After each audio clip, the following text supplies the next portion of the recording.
카드를 쓰면 포인트가 쌓인다. 그런데 이런 포인트는 왜 주는 거죠? 또 카드를 쓰라고 주는 것이지. 에이, 하나카드에서 만든 콘텐츠 박스 원큐 데일리 카드를 모르시네. 월 이용금액 10만원 이상이면 포인트 적립은 물론 이북, 만화, 영화 강의 등을 30일 무료로 볼 수 있게 해주는데요. 보고 듣고 남기는 카드. 어서 검색해서 기타 혜택 및 포인트 정책을 확인해봐야겠어. 의원님 책 나왔어요. 어? 왜 내 얼굴이 없어? 의원님 얼굴이 너무 커서요. 못 났어요. 너무하잖아 이거. 지금까지 이 얼굴로 사왔단 말이야. 제 판매는 생각 안 하실 거예요? 내용으로 승부 보기로 했잖아요. 이 책 좋다고 그랬다니까. 김호준도 그러고 주진우도 그러고 국회의원 사용법, 개면법, 감별법 이런 거 다 좋다고 그랬어요. 얼굴 좀 제발 넣어줘. 제발! 나 표지에서도 컷오프 된 거야? 아, 의원님 알았어요. 그럼 띠지에만 넣어드릴게요.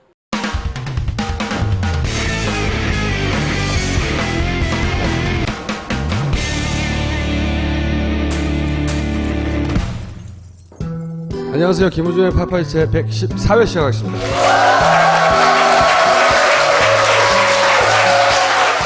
당에서 단식하는 거는 과거에도 있었어요.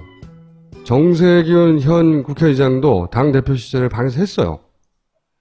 한 번도 있었던 적이 없는 것은 문을 잠그고 하는 거예요. 단식을 하는 것 자체는 가짜가 아니라고 생각합니다. 이 양반의 성격상 단식 자체는 뭐 숨어서 뭐 먹으려고 하는 거 아니냐 이런 조롱도 있는데 그건 아니라고 생각해요. 저는 이게 뭐라고 생각하냐면 정말로 대통령을 걱정하는 거예요. 대통령을. 이 워딩이 대부분 대통령에 관한 워딩들이거든요. 예를 들어서 우리 대통령 무릎 꿇게 하겠다는 거 아니냐. 우리 대통령. 제가 보기에는 대통령을 사랑해요. 아니면 이럴 수가 없어요. 거의 모든 워딩이 대통령을 쓰러뜨리려고 한다. 대통령을 탄핵하려고 한다. 우리 대통령을 무릎 꿇으려고 한다. 절대로 그럴 수는 없다. 저는 이것은 러브스토리라고 봅니다. 맞아요. 기자들하고 있다가도 기자들이 비판을 하잖아요. 딱 한마디 하면 그때부터 속사포로 바바바바박 반박을 해요. 그리고 새누리당 내에서도 당대표가 초반부터 당대표의 단식은 보통 마지막 쓰는 카드거란 말이죠. 그죠? 이것저것 하다가 안 되면 당대표가 나와서 이제 고생하다가 병원에 실려가고 이러면서 대충 끝이 나는 스토리인데 맨 처음에 당대표 이걸 해버리니까 다른 사람 할 게 없어요. 그죠? 당황스러운 건데 저는 이건 러브스토리라고 봅니다. 실려가야 끝이 나는. 내일부터는 지도부가 돌아가면서 릴레이 단식한다는데요.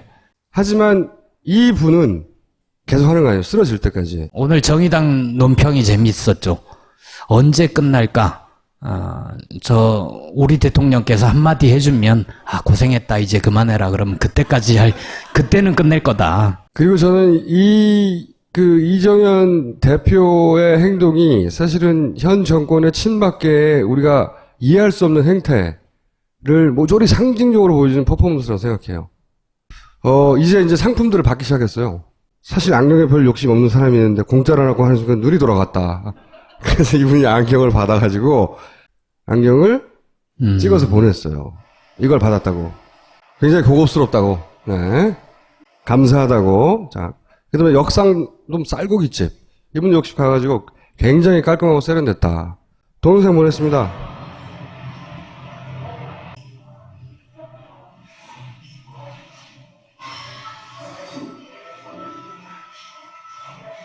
엄청 맛있었대요. 자, 생각나시죠? 문어. 은평은 문어정. 때려 몰려갔어요, 이분은. 온 식구가 친구 다 불러서 때려 몰려갔나봐요. 가게를 거덜내고 왔어요. 자, 이렇게 많이 보내오셨고, 지금도 이 상품을 수령하고 고맙다고 용산에 계속 오고 있어요. 제가 다음 주까지는 압축해서 좀 보여드리고, 그다음부터는 다시 다문회로 돌아갑니다. 2주의, 과제는 이겁니다. 안철수 대표의 공식 입장은 대선에서 본인은 국민당으로 집권하겠다. 국민의당으로. 이게 기본적인 입장이었어요. 근데 최근에 조금씩 바뀝니다. 갑자기 안철수와의 단일화? 뭐 이런 얘기가 나오기 시작하더니 이렇게 바뀝니다.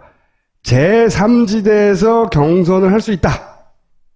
그러니까 국민의당 아니고 또 뭐 예를 들어서 손학규 전 대표도 더민주 아니고 딴 데서 만나가지고 거기서 경선하자.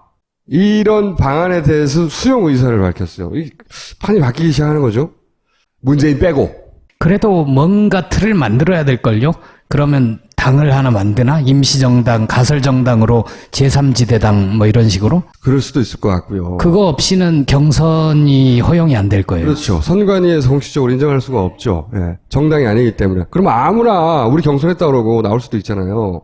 그래서 이 어떻게 진행될지는 모르겠지만 굉장히 중요한 차이점이 발생한 거예요. 여당 후보로 나올지도 모른다는 얘기를 했었잖아요. 국민의당에서 드디어 안철수 전 대표가. 그러더니 제3지대에서 다 모여서 문재인 빼고, 여기서 중요한 전제가 있습니다. 문재인 빼고 다 모여가지고 양극단이라고 표현했는데, 그러니까 친박계 후보 누가 있어요 근데? 반기문을 친박계 후보라고 부를 수 있습니까? 그 새누리 당도 아니고 친박계 계보도 아니잖아요. 그쵸? 그러니까 사실상은 문재인 전 대표를 제외하고는 다 모여라가 되는 거예요, 이게. 단일한 후보가 본인이 돼서 결국 남아있는 사람 문재인 전 대표니까 문재인 대표가 붙어서 자기가 이기겠다는 구상인 거죠. 자, 그래서 과제는 제3지대에 대해서 논하시오. 이게 어떻게 될 건지. 제가 이번 대선은 기획대선이 될 거라고 얘기했었는데, 이게 그림 그리기가 시작된 거예요. 용어를 제3지대라고 부르기도 하고, 김종인 선생께서는 이것을 뭐라 불렀죠? 무슨 지대라고 불렀어요. 입에 안 묻는 희한한 용어로. 뜻은 똑같아요, 근데. 뜻은 똑같아요. 딴 데서 모이자. 그 양반도 꿈을 꾸기 시작했다고 그러더라고요. 본인이 직접 나올 수도 있어요. 추호 선생께서. 우리가 생각할 수 없었던 희한한 그림이 그려져서 거기서 이 사람이 그리고 막 펌프질을 하겠죠. 응? 그것이 야당인지 여당인지 헷갈리게 만든 다음에 호남도 영남도 다 우리는 지지받을 수 있다고 하며 나와서 문재인과 붙는 그림 혹은 더민주에 문재인을 제친 누군가, 이재명이 되던 박원순이 되던, 그죠? 안희정이 되던 또는 김부겸이 되던 지금까지 등장한 인물들, 아주 더민주에서 낸 후보 하나하고 더민주 제외한 모든 사람이 다 모여서 낸 후보, 이런 그림으로 이기겠다는 구상 중에 하나인 거예요, 이게. 대한민국 정치사에 등장한 적 없는 기획입니다, 이게. 근데 그러지 않으면 못 이길 것 같은 거예요. 이 기획의 본질은 그러지 않으면 지금 더민주가 낸 후보를 이기지 못할 것 같다는 전제에서 출발하는 구상들이거든요, 전부 다. 안 그러면 각자 내지, 알아서. 굉장히 희한하고 재밌는, 우리가 이때까지 상상할 수 없었던 판짜기가 벌어지고 헷갈리기 시작할 수 있다. 코털, 보기 안 좋은 건 아는데 가위로 자르기는 불편하고 뽑긴 무섭고 어디 좋은 방법 없을까요? 코털이 걱정이셨군요. 여기 당신의 걱정을 알려줄 제품이 있습니다. 세상에 이렇게 간편할 수가. 뽑지 말고 가와사키 M3. 뽑지 말고 가와사키 M3. 지금 딴지마켓에서 만나보세요. 내가 나가서 거의 준수해야만이 내가 살 길이다.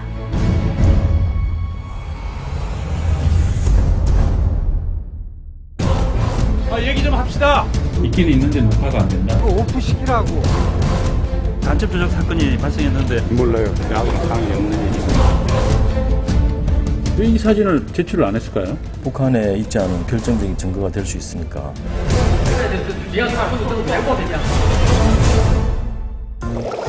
자, 그러면은 오늘 할 말이 굉장히 많다고 하는 의원직 만료 4개월 차 민간인 정청래 씨를 모시겠습니다.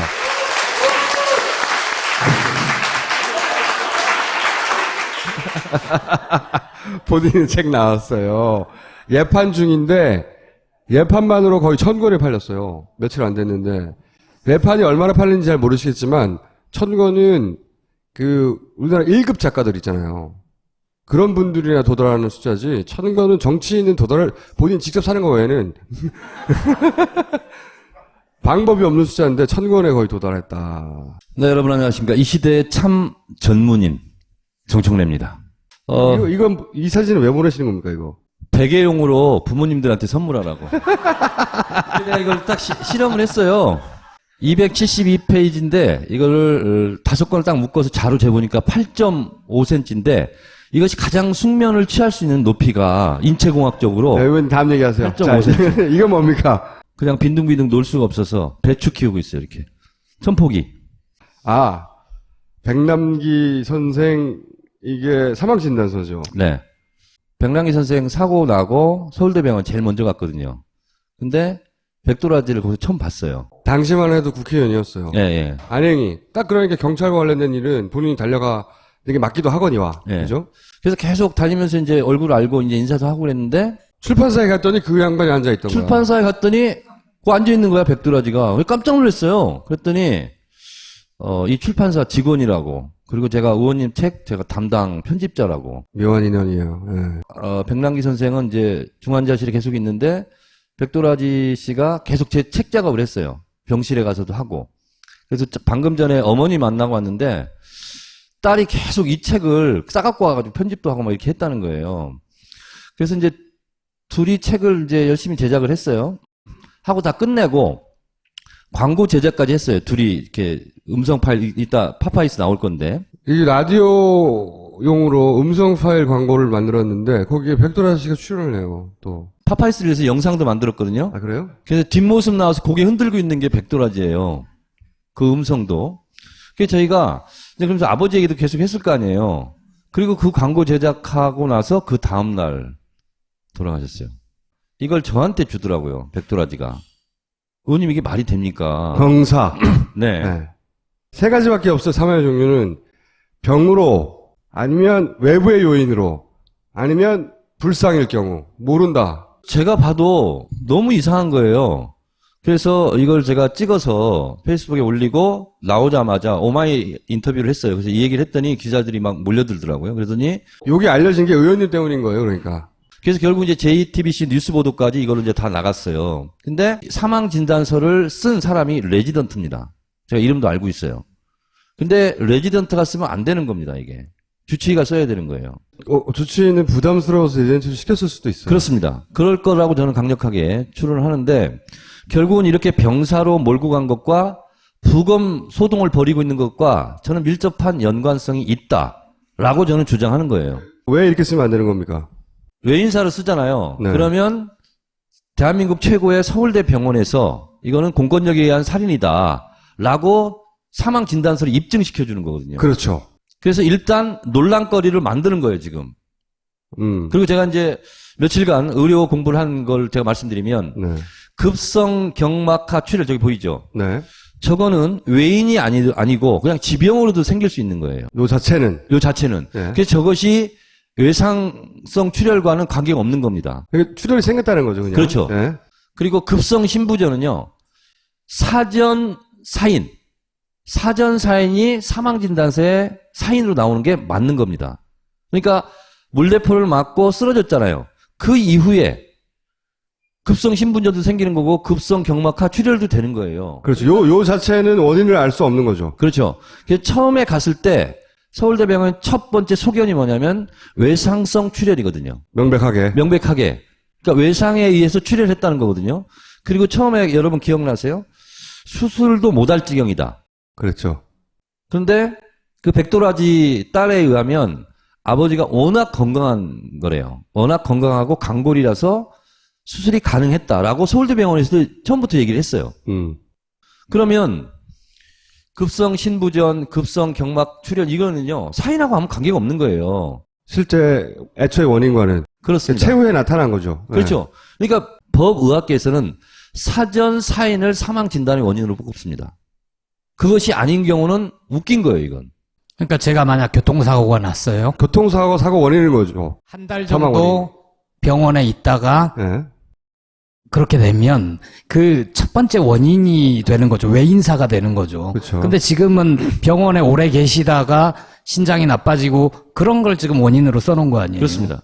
일부 이렇게 의학계에서는 사망 당시에 그 지병 그것을 사망 진단서로 진단하는 게 맞다. 주장하는 사람도 있으나. 네. 그런데 법의학계에 물어봤다. 그래서 제가 서울대 의대 법의학과 교수 이윤성 교수가 저하고 똑같은 입장이더라고. 아, 그분이 말씀하거나 주장하거나 쓴 글을 본 거죠.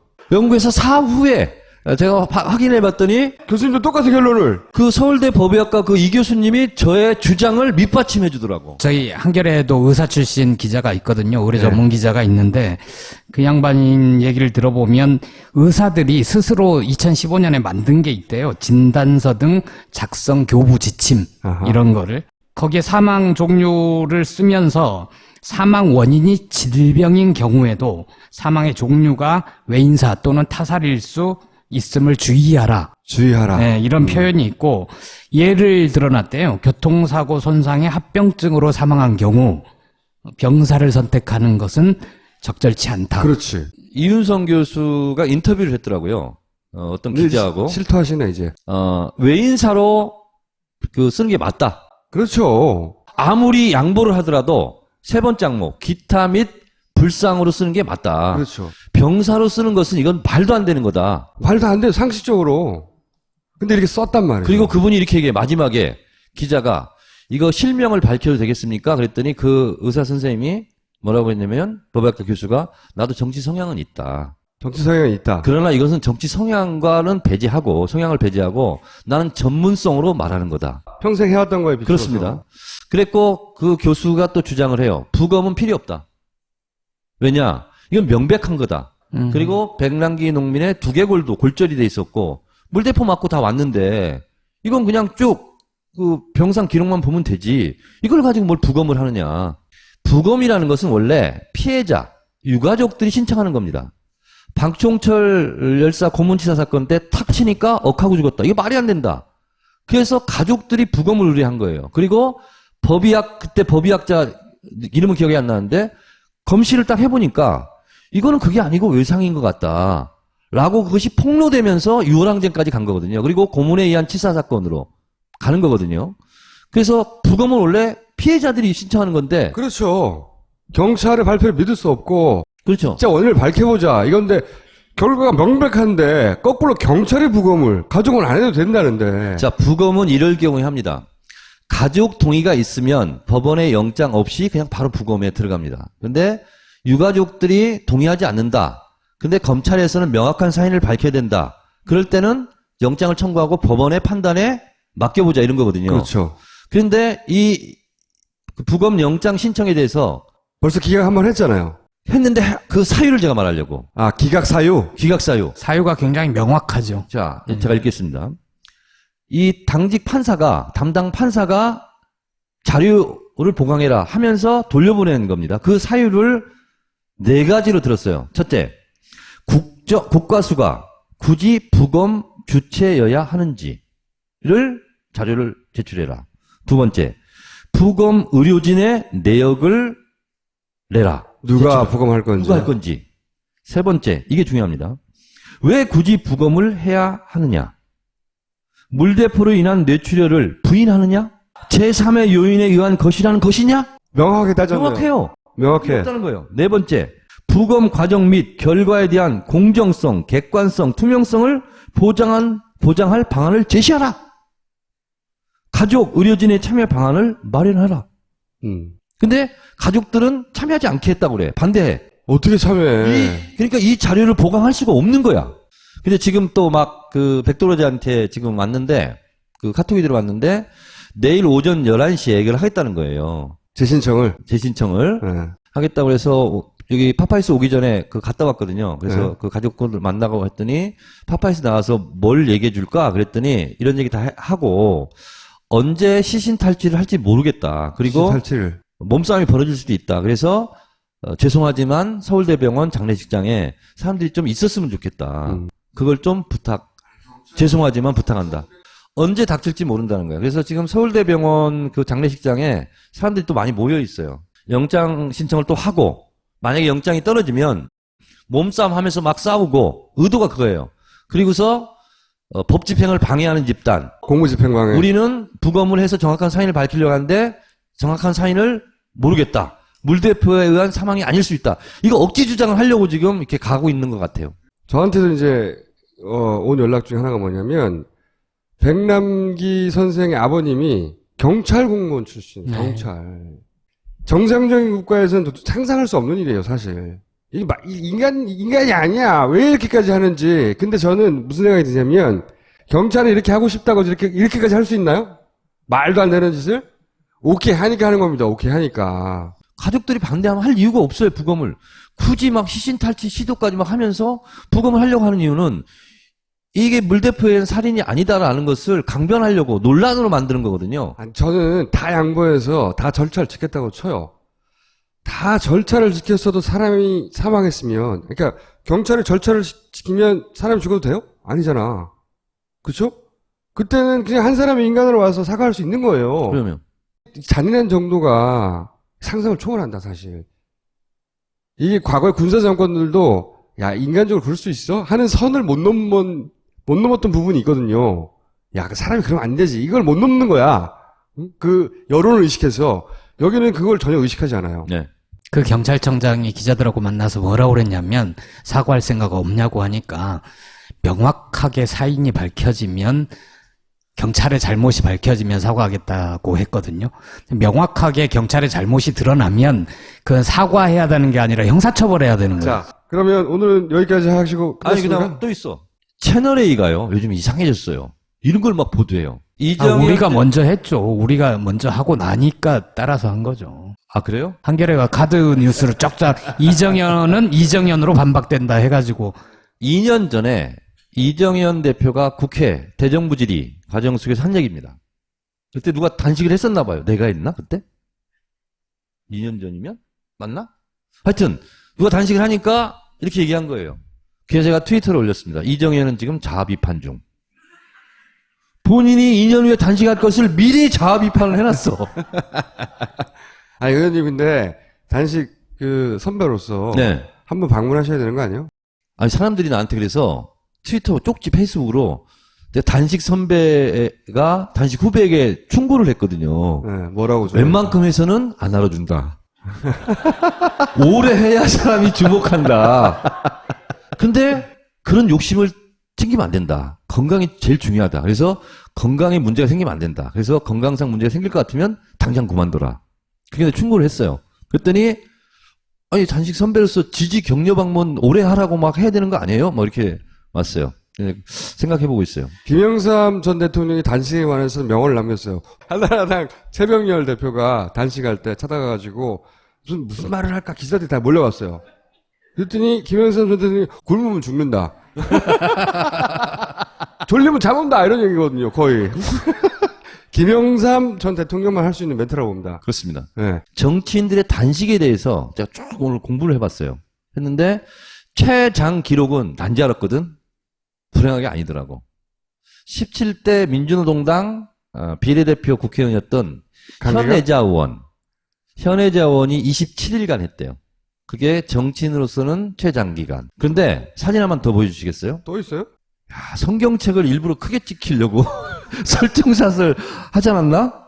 이정현 대표 저 발언 말고도 또 하나가 있어요. 과거 발언 중에 2005년 11월일 텐데요. 노무현 정부 때 농민 시위 중에 농민 두 분이 돌아가신 적이 있었어요. 네. 그때 이정현 대변인이었을 겁니다, 아마. 그때 노무현 대통령은 즉각 사과하고 충분한 보상을 해야 한다. 이런 얘기도 했었죠. 아니, 근데 새누리당이 공격하는 거를 뜯어보면요. 새누리당은 다 셀프 디스예요. 다 과거에 했던 말들을 고스란히 자기가 되돌려 받는 말들, 박근혜 대통령도 마찬가지고요. 그렇습니다. 이정현 대표가 지금 이순신 단식 중이잖아요. 나의 단식을 달리지 말라. 이순신 단식. 자, 의원님 그러면요. 들어가시고 이제. 일단 김총수 있잖아요. 저 가더라도 요건 그대로 그냥 놓으세요. 바닥에 던져놓게 내가. 자, 여러분 고맙습니다. 네, 감사합니다. 야, 이 부장! 네가 부장이면 땅이야? 저 인간 저건데 쟤 오늘도 술술 풀리고 안 먹고 회수 갔냐? 내일도 신체 상태로 출근하겠구만. 아이고. 고려 생활건강 술술 풀리고 음주전 한포가 당신을 지켜드립니다. 특허받은 천연 유래 성분 숙취 해소제 술술 풀리고를 은하계 최저가로 딴지마켓에서 만나보세요. 할 수 있다. 할 수 있다. 할 수 있다. 누구나 안심하고 먹을 수 있는 육포를 만들기 위해 무항생제 냉장 돈육, 안데스 산맥의 핑크 소금, 국내산 젓갈과 고춧가루, 어떤 화학 첨가물도 넣지 않았습니다. 육포도 네이처오다가 만들면 다릅니다.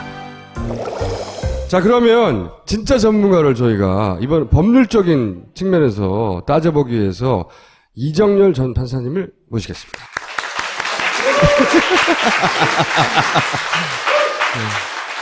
대체 법률적으로 봤을 때 부검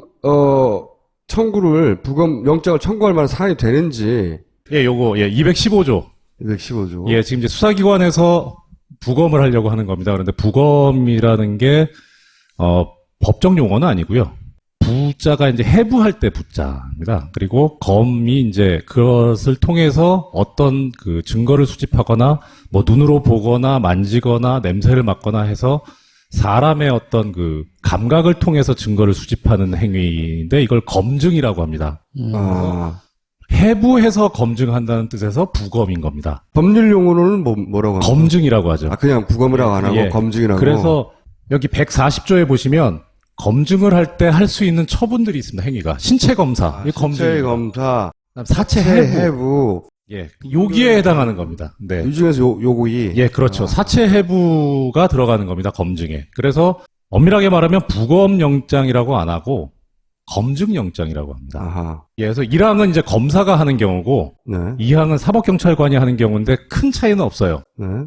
그러니까 일단 요건이 저렇게 나와 있습니다. 범죄 수사에 필요한 때, 그럼 당연한 거고요. 범죄 수사에 필요할 때. 네, 그냥 맨으로 하면 안 된다는 거죠. 그다음에 피의자가 죄를 범하였다고 의심할 만한 정황이 있는 때. 범인 아니야 이럴 때, 그죠? 그렇죠. 예. 그다음에 해당 사건과 관계가 있다고 인정할 수 있는 것. 예. 그렇게 해서 그다음에 영장에 의해서 해야 됩니다.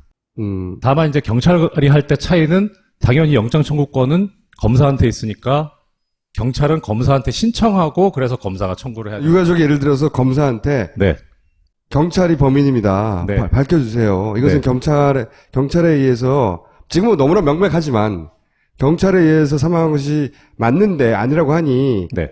경찰에 사망한 게 맞다는 걸 입증하도록 네. 해부할 수 있도록 해주세요. 뭐 이렇게 할 수는 있겠네요. 원래 수사는 강제성을 동반하지 않습니다. 임의 수사라 그래가지고, 그러니까 압수도 영장에서 하는 게 아니라 그냥 이거 증거입니다 하고 제출을 하면 바로 가지고 이제 증거로 쓸 수가 있습니다. 이걸 임의 제출물이라고 하고요. 피의자도 불러서 소환해서 진술을 받는데 강제로 잡아다가 말을 들을 수 있는 게 아니라 일단 나와달라고 소환 통보를 하고 안 하면 체포영장이나 뭐 이런 걸 발부받아서 하는 네. 거죠. 검증도 마찬가지입니다. 그러니까 신체 검사를 제 신체를 검사합니다. 그러면 저 수색해 주세요. 하면 할 수 있겠죠. 이게 이제 임의 수사입니다. 그것에 의사에 반해서 하면은 너 몸을 뒤져야 되니까 내가 영장을 받아야 되겠다. 그러니까 조금 전에 총수님 말씀하신 대로 유가족이 원한다. 이거는 임의 수사입니다. 영장 자체가 필요 없어요. 왜냐하면 사체 표현이 좀 그런데 법정 용어니까 이해해 주십시오. 사체 소유권은 유족한테 있습니다. 소유권자 제공을 하니까. 그렇군요. 예, 그건 강제로 할 이유가 없는 거군요. 예, 그렇죠. 그래서 영장을 청구할 이유가 없다. 네, 그래서 지금 유족의 동의가 필요하냐 안 하냐의 문제가 나오는데 동의하면 아무 문제가 안 돼요. 그렇죠. 동의를 안 하니까 강제로 그러면은 사체해부를 해야 되겠다고 해서 필요한 게 지금 영장인 겁니다. 지금 이 사건에서 지금 문제가 뭐가 있냐면요. 문제라기보다 쟁점이 되는 게 그러면은 지금 범죄 수사에 필요하다는 점, 죄를 범하였다고 의심할 만한 정황이 있다는 점, 다음 사건하고 관계가 있다는 점, 이거 다 증명을 해야 됩니다. 이거 관계가 있으니까 영장을 발부해달라. 네. 그 중에 하나가 뭐냐면 압수수색 검증을 해야 될 필요성이 있다는 것도 자료를 내야 됩니다. 그런데 통상적으로 이 검증을 할 때는 그런 자료는 그냥 변사자가 발견됐다는 것만으로 충분하거든요. 이 사건에서 처음에 영장 청구됐다 기각이 됐어요. 네. 근데 기각이 전부 기각이 된 게 아니고 일부만 기각이 됐어요. 네. 처음에 영장 청구될 때 내용이 뭐였냐면 진료 기록을 압수수색하겠다는 게 하나가 있었고, 그 다음에 이 부검하겠다는 압수수색 사체에 대한 검증 영장 이렇게 두 개가 청구가 됐는데 하나는 발부가 됐고 하나는 기각이 진료 됐어요. 기록은 그렇죠. 예, 진료 기록 발부가 됐죠. 정말 뭐 우리 이런 뭐 팟캐스트나 뭐 파파이스 시청 안 하고 뉴스도 전혀 안 보고 정말 세상 물정 모르는 판사가 그 청구 사건을 받았어요. 네. 압수수색 검증에 필요한 사유가 있다는 걸 증명을 해야 되는데 같이 청구된 걸 보면 진료 기록이 있어요. 네. 이걸 보면 되지 않나? 사인 나오지 않나? 그렇죠. 그러면 이거는 압수수색 검증이 필요 없다는 자료가 돼버리는 거예요. 그렇죠, 그렇죠. 그렇잖아요. 병원 기록을 보면 뭐 외상에 의해서 해서 명백해지니까. 그 두 개를 같이 청구했다는 건 뭐냐면 검증영장은 기각해주세요라는 소리예요, 사실은. 법률가가 보면. 그렇죠. 네. 굳이 수사할 필요도 없고 구속할 필요도 없고 뭐 해서 도저히 뭐 이렇게 좀 피해갔으면 좋겠는데라고 할 때 그때 허술하게 청구를 합니다. 일부러. 예, 기소도 허술하게 하는 경우가 있고요. 그래서 무죄를 해달라는, 기각을 해달라는 암시죠. 안 할 수는 없고. 예, 안 할 수는 없고. 그러면 나중에 가서 이제 할 말이 생기는 겁니다. 우리는 했는데, 최선을 다했는데, 법원에서 이렇게 했는데, 우리가 어떻게 하냐. 위에서 뭐라고 하니까 경찰도 빠져나가려고 예. 청구했는데 기각됐어요. 예. 이런 걸 아셨다는 거죠? 그렇죠. 너무 착하게 보셨네. 업무 관행적으로는 사실 따로따로 하나요? 이렇게 안 해요. 이렇게 안 하기 때문에 적어도 검찰 입장에서 보면 법률가인데 이게 어떤 의미를 가지냐는 거는 안다고 보는 게 맞거든요. 네. 그런데 이제 그 다음에 벌어진 일이 희한한 게 하루 만에 재신청. 네. 사실 뭐 처음에 기각된 압수수색 검증영장 이 기각에 관한 판단이 잘못될 수도 있어요. 뭐 판사가 뭐 완벽하지는 않으니까. 그런데 일단 외부 기관에서 이렇게 어떤 판단하고 결정을 하면요. 다시 신청해도 좀 시간을 가집니다. 보통. 그렇죠. 그러니까 하루 만에 들어왔다는 거는 그때 느꼈죠. 이건 외부에 뭐가 있다. 하라고 한다, 누군가가. 예. 푸시하고 있다. 그렇게 하라는 사람들이 있는 거예요, 예, 지금. 있어요. 예. 영장을 신청하는 주체, 청구하는 주체가 누군가에 관한 문제가 있습니다. 계속 종로경찰서가 청구한 걸로 종로경찰서가 나옵니다. 그런데 그러면 피의자가 누구입니까, 지금? 피의자가 경찰 아니야, 이거? 예, 이게 문제가 걸려버린 거예요. 예. 그러니까 저도 이게 앞뒤가 안 맞다고 생각하는 분은 11월 뭐냐면 14일 날 사건이 발생하고 나서 며칠 안 있다가 그 서울청장을 비롯해서 몇몇 사람들을 검찰에 고소고발을 합니다. 네.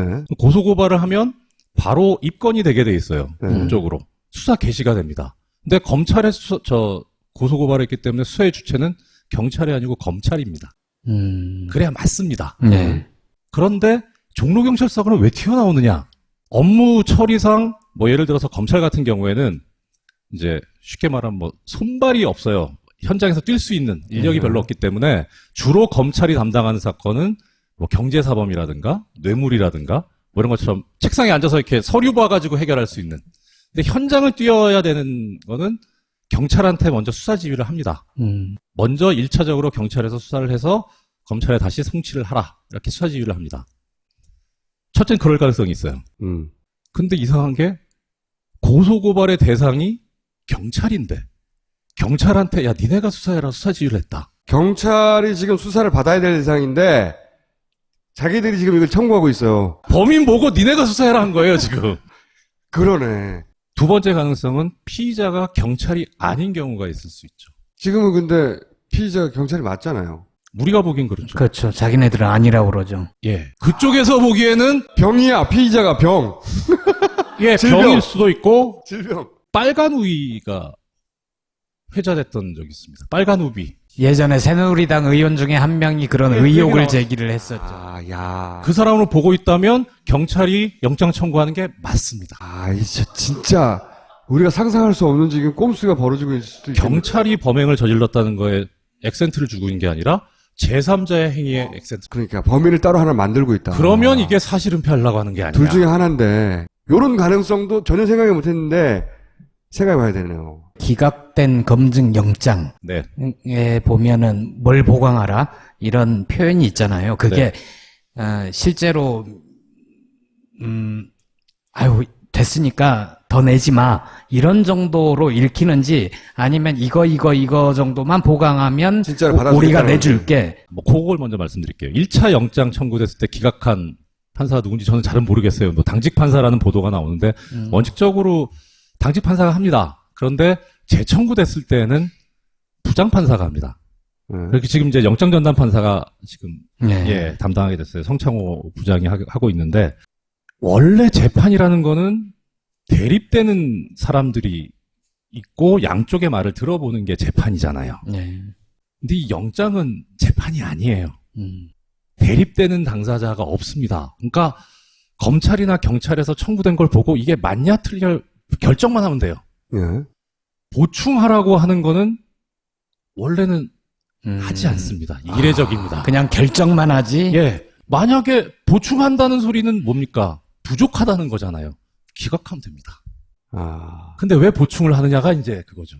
압박을 또 받았기 때문에 자기도 하는 신용을 한 건지, 영장을 발부하기 위해서 어쨌든 면피한 과정으로 중간 과정을 둔 건지, 둘 중에 하나일 수 있네요. 영장전담 판사가 주간 근무하는 사람이거든요. 당직 판사 야간 근무하는 사람이고. 네. 6시 안에는 결정이 날 줄 알았어요. 네.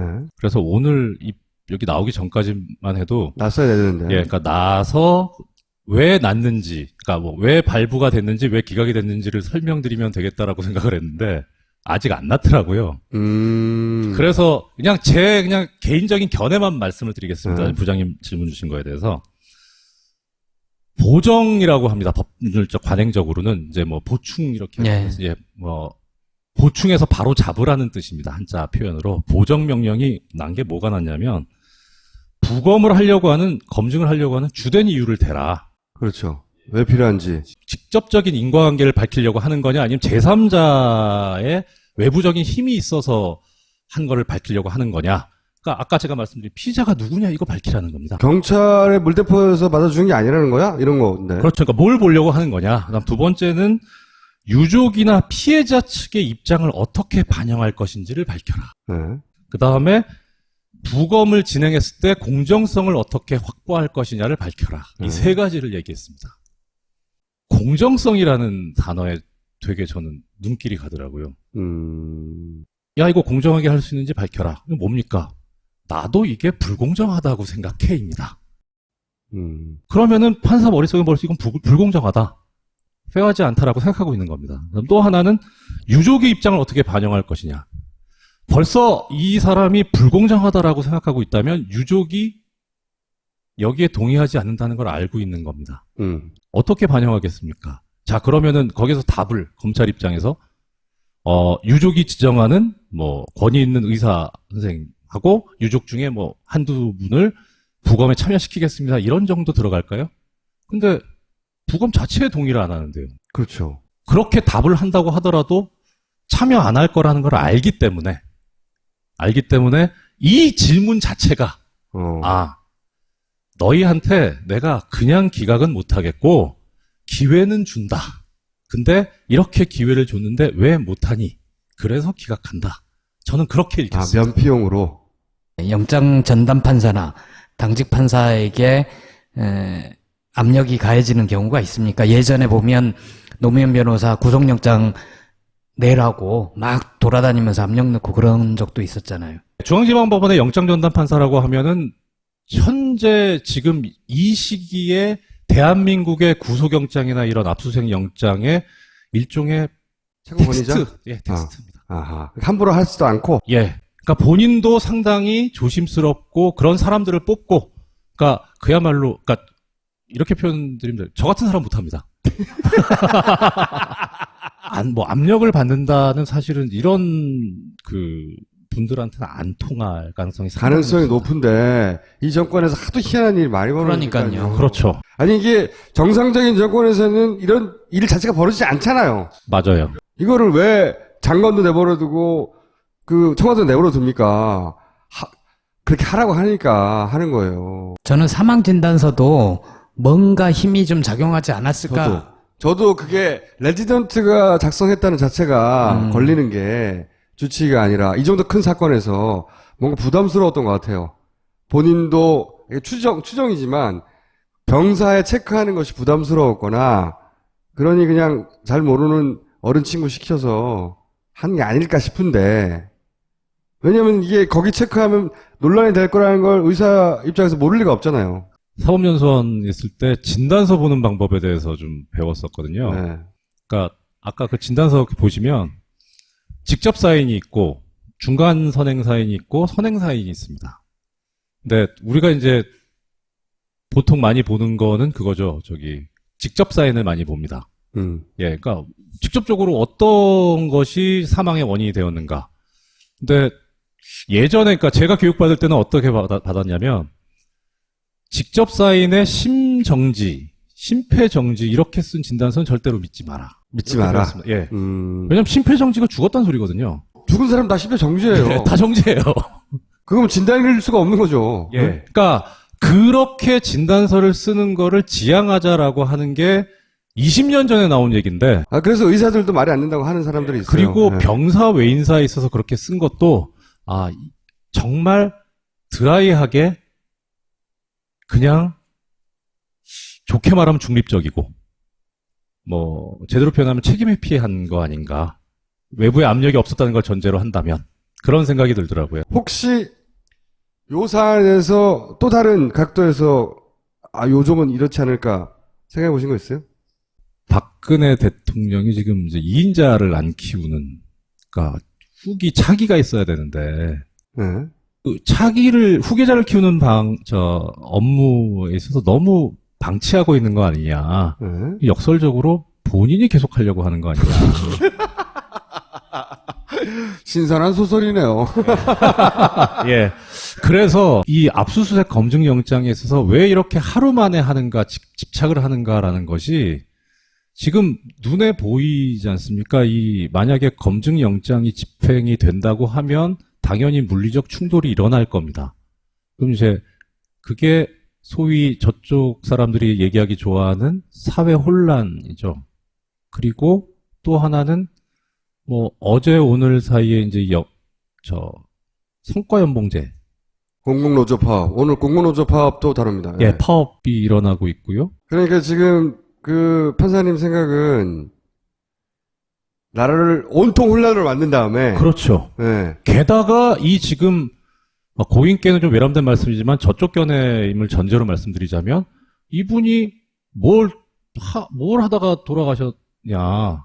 불법 폭력 시위를 하다 돌아가신 분입니다. 거기도 수사를 하겠다는데 이걸 백남기 씨가 저쪽의 시각으로 보면 그러니까 이렇게 사회 구성원들이 불법과 폭력을 옹호하고 국회는 엉망진창이고 파업이다 일삼는 이런 상황에서 당연히 비상조치를 한다? 예, 연말에 그렇게 테러방지법을 통과시키려고 했었던. 거기는 군이 출동할 수 있습니다. 계엄을 선포하죠. 계엄 선포. 판사님, 너무 멀리 가시는 것 같아요. 예, 저도 그러니까 그게 속으로, 이게 진짜 소설이었으면 좋겠다. 그러니까 이 검증영장에 집착하는 게 결국은 하도 말이 안 되니까. 예. 그런 생각이 들어요. 얼마나 말이 안 되는 정도냐면 그런 망상을 하지 않고서야 어떻게 이렇게 말도 안 되는 짓을 하느냐. 네. 라고 생각하신 거라고 제가 이렇게 변호해드리지 않으면. 그 정도 셀프 변호는 저도 할 수 있습니다. 옆에서 변호해드리지 않으면, 위험합니다. 알겠습니다. 마무리 한 말씀만 드리고 갈게요. 네. 형사소송법 141조 4항이 있습니다. 맨 밑에, 사체 해부를 하는 때에는 예를 잊지 않도록 주의해야 된다는 게 형사소송법에 있습니다. 지금 예를 전혀 안 지키고 있죠. 예. 이게 또 법으로 되어 있군요. 법에 이렇게 있는데, 이거 예를 지키려면 물론 여러 가지 방법이 있겠습니다만, 설령 만에 하나 검증영장이 발부됐을 때 집행하려면 경찰은 사과해야 됩니다. 집행하려고 하는 사람들.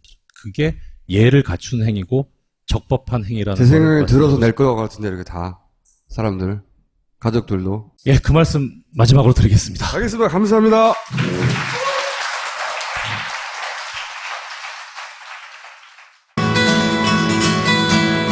선생님이라 부를 수 있는 예전 뻔하지 않은 교사가 되고 싶습니다. 아이들에게 행복을 주는 교사가 되고 싶습니다.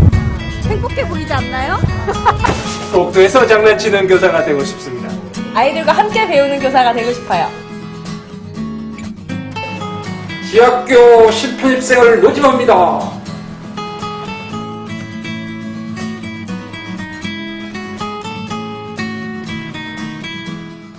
똥은 싸고 다녔냐? 미치도록 싸고 싶다. 빅동의 추억. 미궁 장사랑. 구렁이 똥 이뻤다. 장이 살아야 내 몸이 산다. 혈중 콜레스테롤 개선과 배변 활동에 도움을 주는 건강기능식품 빅동의 추억 미궁 장사랑. 지금 딴지마켓에서 만나실 수 있습니다. 표창원 의원님을 연결해서 경찰 출신으로 이 사안이 말이 되느냐 여쭤보려고 합니다. 의원님. 안녕하세요. 들리세요?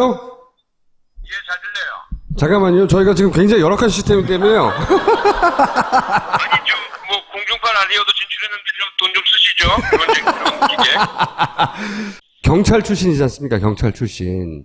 그죠? 네. 그리고 이런 사안을 많이 보셨을 거 아니에요. 이런 영장 통보 사안을. 이 사건이 이렇게 부검영장, 뭐 전문 용어로 검증영장을 하던데 부검영장을 청구할 사안이 되는 겁니까? 뭐, 될 수도 있고 안 될 수도 있긴 한데요. 네. 그 문제는 의학적으로 봤을 때도 그렇고요. 네. 그 수사 현실에서 봤을 때도 예를 들어 전혀 그 이 사건이 정치적 쟁점이 아닌 사건이라고 한다면 네. 당연히 부검 시도를 하지 않고요. 당연히. 부검할 필요도 없고 네. 사건의 종류도 변사가 될 수가 없습니다.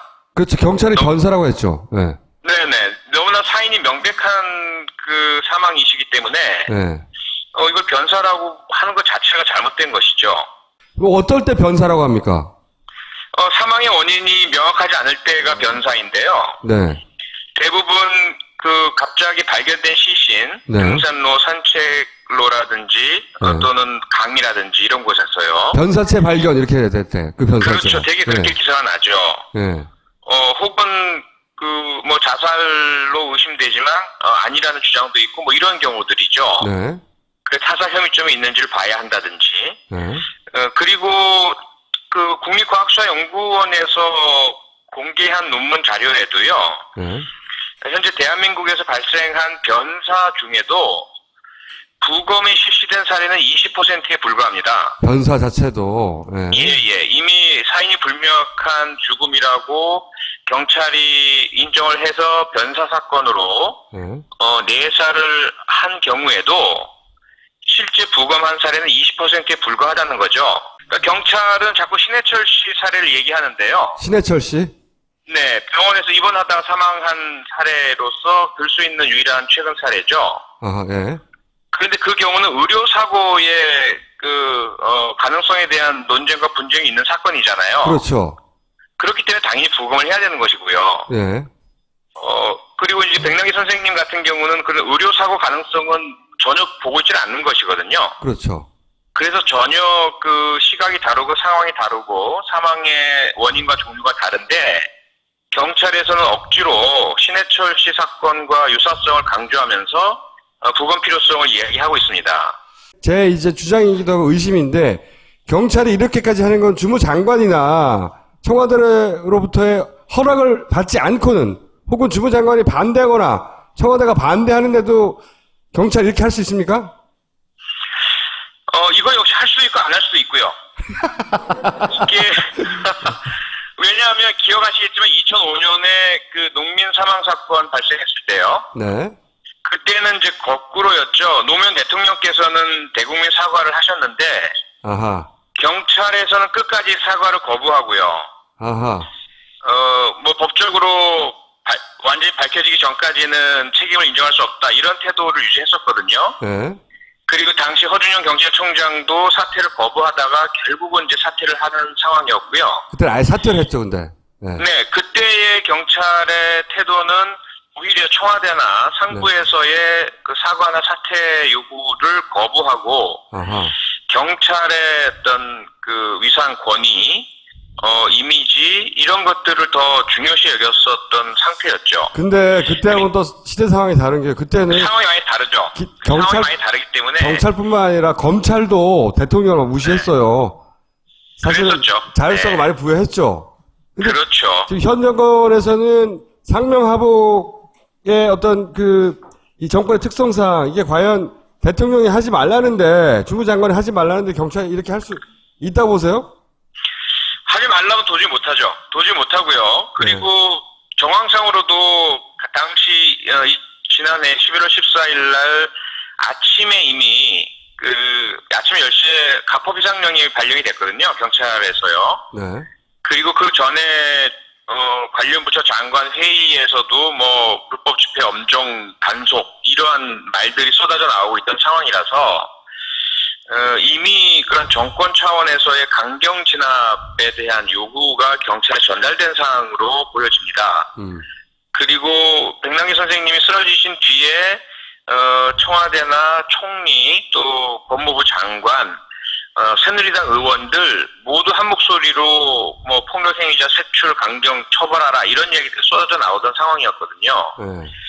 그런 것들을 조합을 하면 경찰 자체의 판단이나 의지보다는 대통령과 청와대, 새누리당 그리고 정권 전반적으로 경찰에 물러서지 말아라, 사과하지 말아라, 결코 뭐 한치도 양보하지 말아라라는 그런 지시가 내렸을 가능성이 농후해 보이죠. 정황 증거들이 많죠. 그렇죠. 혹시 경찰 내부에도 당연히 이게 말이 안 된다고 생각하는 분들이 있을 수 있지 않습니까? 당연히. 있죠. 있습니다. 네. 그런 분들이 와가지고 의원님한테 제보하는 분 없어요? 저는 지금 그 불가촉 천민 같은 입장이에요. 불가촉 천민. 경찰에서 저랑 접촉하고 저랑 연락하면 결코 좋은 점수 못 받죠. 아하. 그래서 그분들이 어떤 생각을 가지고 있는지는 간접적으로는 연락을 받고 전달도 받고 확인도 하고 있지만 네. 직접 어떤 그 구체적인 사실에 대한 제보라든지 이런 것들을 하는 상황은 아닙니다. 할 수 있는 상황이 아닙니다. 그러면은 경찰 출신이기 때문에 저희가 경찰로부터 제보받은 어떤 정보가 있을 거라고 추정하고 연락할 필요는 앞으로 없겠군요. 네, 뭐 앞으로 글쎄요. 근데 그 정권 교체 가능성이 높아지면 좀 달라지겠죠, 상황이. 아, 그래요? 네. 아, 그러면은 의원님이 이거 정권 교체 가능성이 높아졌다 그 지표로 삼을 수 있는 것이 점점 제보가 오기 시작했어. 요걸로 그렇죠. 그러면 그 전까지 연락 안 드리도록 하겠습니다. 네, 안녕히 계십시오. 네, 잘 지내세요. 감사합니다. 네네. 이거 하나 말씀드리고 갈게요. 경찰의 살수차 행위에 대해서 법원이 이미 판결을 내렸던 게 있어요. 네. 직접적으로 이 사건에 대해서 내리진 않았는데 법률적 판단을 내린 적이 있는데 그게 언제냐면 한상균 민주노총 위원장 한테 5년을 선고를 하면서 판결문에 어떤 부분이 등장하냐면요. 그대로 읽어드릴게요. 경찰은 시위 참가자인 백남기의 머리 부분에 직사살수하여 그가 바닥에 쓰러짐으로써 뇌진탕을 입게 했고 쓰러진 이후에도 계속 직사살수를 했다.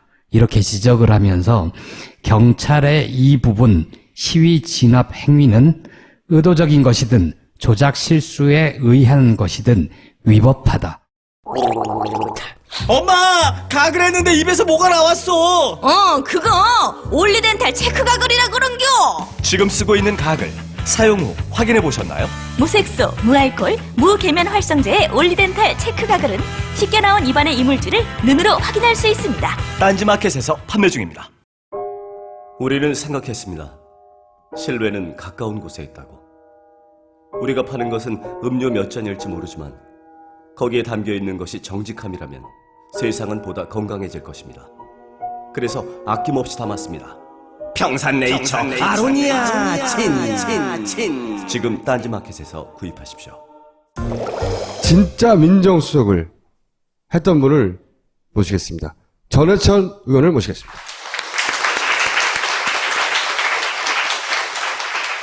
민정수석이라는 자리가 어떤 자리입니까? 뭐 하는 자리입니까? 일단 그것부터 설명해 주세요. 예, 청와대가 이제 비서실장이 있고요. 네. 이쪽에 경호실장이 있고, 비서실과 경호실이 있고, 비서실은 보통 경우 실장 밑에 수석이 5-6분이 있는데, 그 중에 한 명이 이제 민정수석이죠. 네. 하는 일은 인사 검증. 예, 그리고 공직자 포함해서 감찰 업무. 감찰. 그리고 법률적 참모 역할. 네. 하고 이제 민심을 안다 해서 민정 시찰이나 또 민정에 대한 많은 정보를 얻어가지고 보고하는. 과거의 암행어사하고 약간 비슷한 겁니까? 좀 비슷합니다. 그래서 이제 보통 그 정부마다 틀린데 한 4명 내지 5분의 이 비서관이 있죠. 그래 말씀드린 대로 법무비서관이 있고 네. 인사를 검증하는 공직기강 비서관이 있고 민정비서관이 있고요. 또 하나 사정비서관이 있습니다. 네. 청와대 내 감찰이나 또 공직자 감찰 네. 이런 일을 이제 대체적으로 하는 게 역대 정부에서 민정수석의 업무입니다. 무서운 역할인 거죠, 그죠? 일단은 이제 그 각 수석실에서 담당하는 업무가 있는데 네. 그 업무가 민정수석이 담당하는 업무가 방금 말한 대로 이제 그런 일도 있지만 주로 권력기관에 대한 그런 업무 통할 함께 이제 협조를 하니까요. 검찰, 그러니까 뭐. 검찰, 경찰, 국세청, 국정원 이런 데를 하니까 이제 보통의 경우에 민정수석이 옛날 80년대 같으면 나는 새도 떨어뜨린다라는 이제 이야기가 나왔던 수석실이 이제 민정수석이죠. 그러니까 국정원이나 검찰이나 경찰 동원해가지고 누군가를 털거나 날려버리거나 할 수 있는 막강한 힘이 있는 거예요. 그래 보신 적 있습니까? 미리 이제 말씀드리면 그 참여정부에서는 실제로 이렇게 그런 주제로 했습니다만 권력기관 제자리 찾기라 해가지고요. 네. 다른 것보다도 권력기관이 법률에 규정된 권리 의무만 행사를 해라. 그러니까 그 이상도 하지 말고 그 이하도 아니다. 이걸 권력기관 제자리 찾기라 해서 예를 들어 검찰 같으면 법에 따른 수사하고 기소하고 그것만 하면 되지 그 위에 과도한 것을 해서는 안 된다. 이걸 좀 엄정하게 지키고자 노력했습니다. 뭐 정치적 기획서라든가 이런 거 하지 마라. 그렇습니다. 네. 그러니까 이제 예를 들면 국정원장이 독대하는 것을 안 했거든요. 네. 근데 그 독대라는 의미가 정보가 독점되면 늘 피해가 나오지 않습니까? 예를 들면 이제 대통령하고 독대하고 나서 가서는 그 대통령하고 이야기한 것만 이야기하는 것이 아니라 사실은 대통령이 보니까 이 생각하는 게 어느 장관에 대해서는 좀 문제가 있는 것처럼 보이더라. 그 장관에 대해 조사해. 라는 식의 정보를 독점하고 특히 이제 권력의 정점이 있는 대통령하고 두 사람만이 이야기를 하면 많은 폐해가 나오는데 그런 걸 절대 하지 말자라고 했던 게 이제 국정원장은 정보기관이니까 정보 업무만 해야지 그런 것까지 하다 보면 많은 권한이 남용된다. 이제 이렇게 했었던. 노무현 대통령의 생각이었는데 지금도 그거 잘했다고 생각하세요? 그리고 이제 저희들은 그렇게 이제 하고 나서 사실 많이 제가 이제 혼이 났는데요. 그 많은 국민들이 해서 이제 참여정부를 출범시켰으면 그 역할을 잘해서 다음 정권에 넘겨줘야 되는데 저희들은 이제 권력기관 제자리 찾기라고 그렇게 했는데 정권이 끝나고 몇 개월 만에 바로 환원돼 버리니까 너무 순진했다고 생각 안 하세요? 근데 그런 면에서 이제 너희들이 한 게 없다. 너희들이 했던 게 몇 개월 만에 다 없어져 버리는데 뭐 했냐라고 하지만 말씀드린 대로 그런 권력기관을 한번 제 모습을 갔던 것도 좀 길게 보면 의미가 있지 않을까 해서 개인적으로 솔직하게 지나고 나서 그때 그렇게 좀 할걸. 그때 그 힘으로 그냥 다 공공의 목적에 부합되게 좀 그 힘을 좀 빌려 쓸 걸 그랬어. 이런 생각. 후회까지는 아니고요. 좀 아쉬움은 있습니다. 이 정도로 대답하지 않으면 거의 뭐 안 끝날 거네. 이게 대통령 의지 없이 청와대 조직과 분위기와 생리상 우병우 민정수석 이렇게 버티는 게 이 현 정권의 특징은 대통령은 아무 상관없는 것처럼 하거든요. 항상 자기는 이 대통령 의지 없이 가능하지 않은 거죠, 그죠? 불가능합니다. 그러니까 이제 장관도 그러고요. 저희들도 이제 그때 우리 박남주 수석이 나와서 이야기를 하던데 이 밖에서 문제 제기를 하거나 또는 이렇게 책임론이 나올 때는 그 안에서 분위기상 견딜 수가 없습니다. 청와대 안에서 도저히 견딜 수 없고 오직 견딜 수 있는 건 한 가지. 대통령이 그만둘 필요 없다라고 하면 그냥 있어. 그렇죠. 예. 그것 때문에 있을 수 있지. 그렇지 않으면 불가능합니다. 근데 우병우 수석은 사의 표명을 한 번이라도 했을까요? 근데 제 생각에는 그 사의를 표명했다고 생각을 합니다. 왜냐하면 지금 이렇게 보수 언론 포함해서 많은 사람들이 질책을 하고 또 사퇴하라고 하고 있는데 그걸 뭐 사의를 표명 안 했다는 것은 그건 사실이 아닌 것 같고요. 대통령 의지다. 이거는 그냥. 네, 그렇습니다. 그건. 네. 최순실 씨에 대해서는 이렇게 얘기했죠. 권력 순위 1위가 최순실, 2위가 정윤회, 3위가 박근혜 대통령이다. 박 누구죠? 박관천. 박관천. 네. 그분이 검찰에 남긴 조서에 그렇게 돼 있어요. 그 파이널 보고서 나타낸 거예요. 권력 실세 1위 최순실. 이 안종범 정책조정수석이라는 양반이 등장합니다. 이제 언론에. 이 정책조정수석은 뭐 하는 분이에요?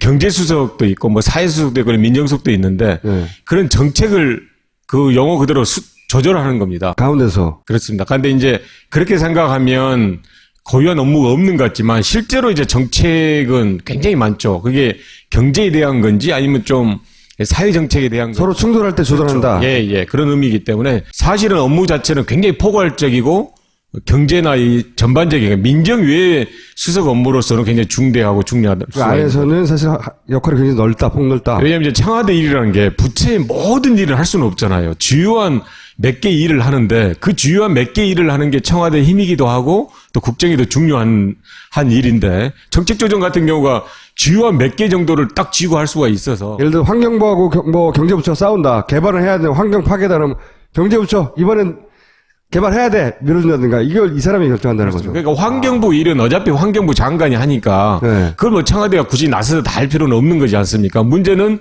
환경부와 경제부처가 다툼이 있을 때 그렇죠. 그때 이제 청와대 힘이 나오는 건데 힘이 막강한 거네요, 그러면. 그렇죠. 예, 그래 보입니다. 참여정부 때는 그거를 이해찬 총리가 주로 하셨잖아요. 그게 이제 말씀하신 대로 총리실에 할 때도 있고 아니면 청와대 안에서도 할 때가 있는데 이전 총리 재직 중에는 이전 총리께서 많이 이제 했었고요. 정책조정 수석 업무 중에 뭐 수금 이런 것도 있습니까? 그러니까 그걸 여쭤보려고 지금.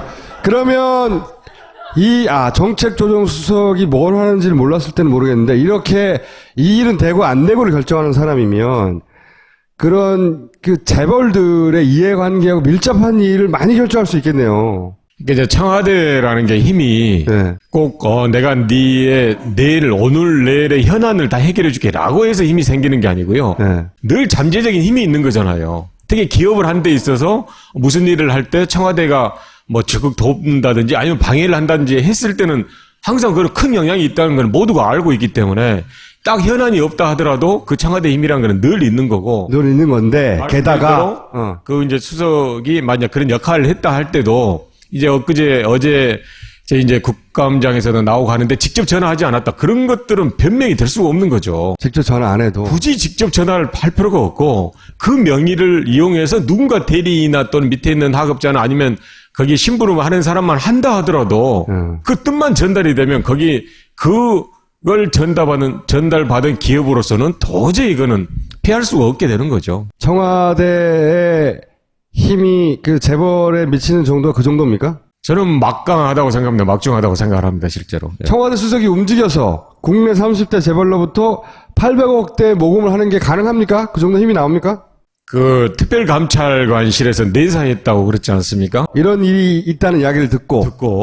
왜냐하면 기업이 한 군데가 아니고 적어도 10수개 기업에서 모금을 하고 이렇게 했다 그러면 그거는 그 업계에서 소문이 안 나올 수가 없는 겁니다. 그렇죠. 그러면 누군가가 그걸 확인을 했는데 청와대가 아니고 다른 데서 그런 일을 했다. 그럼 100% 다 걸린다고 생각을 해야 되겠죠. 그건 벌써 신문에 났겠고. 그렇습니다. 그런데 이제 청와대에서 했기 때문에 그게 이제 어떻게 보면 덮을 수가 있었던 거고 그래도 특별감찰관이라는 걸 만들어 놓으니까 특별감찰관은 고유한 업무니까 거기에 따라서 뭐 감찰까지는 못 나갔다 하더라도 내사까지는 이제 할 수가 있었던 그 안에 불법적인 행위가 없냐 그런 첩보를 입수해서 감찰할 수 있죠. 그렇습니다. 그게 대통령의 뜻인지 아닌지 모르는 거야. 이 감찰하는 사람은. 그렇습니다. 근데 그 감찰하다가 날아갔죠. 뭘 몰랐던 거죠, 이분이. 그 감찰까지 했다는 거는 이제 사실이고 그 감찰의 결과는 밝혀지지 않았는데 그러니까 지금 말씀은 제가 궁금했던 건 청와대 수석이 마음을 먹는다면 800억대 모금을 재벌로부터 할 수 있다. 그 정도 힘이 있다. 저는 가능하다고 생각을 합니다. 특감 얘기가 나와서 여쭤보는데 이번 국회 국정감사에서 이석수 특감을 부르거나 아니면 이석수 특감이랑 같이 일했던 분들, 그래서 당시 안종범 수석에 대해서 어떤 내사를 했는지 이런 걸 확인할 방법이 있습니까? 그 이제 가장 좋았던 게 이번 주 금요일 날 있었던 그 법사위에서 하는 이제 특별감찰관을 대상으로 하는 국정감사에서 물어보고 하려 했는데 일단 특별감찰관을 지금 이제 사표 수리를 한 게 문제가 아니고 오늘 오전에 이제 확인한 것은 특별감찰관과 함께 했던 보호까지도 다 사직 처리를 해버렸죠. 부를 사람이 없어요. 부를 사람이 없게 돼버렸습니다. 그 일처리가 참 기가 막혀요.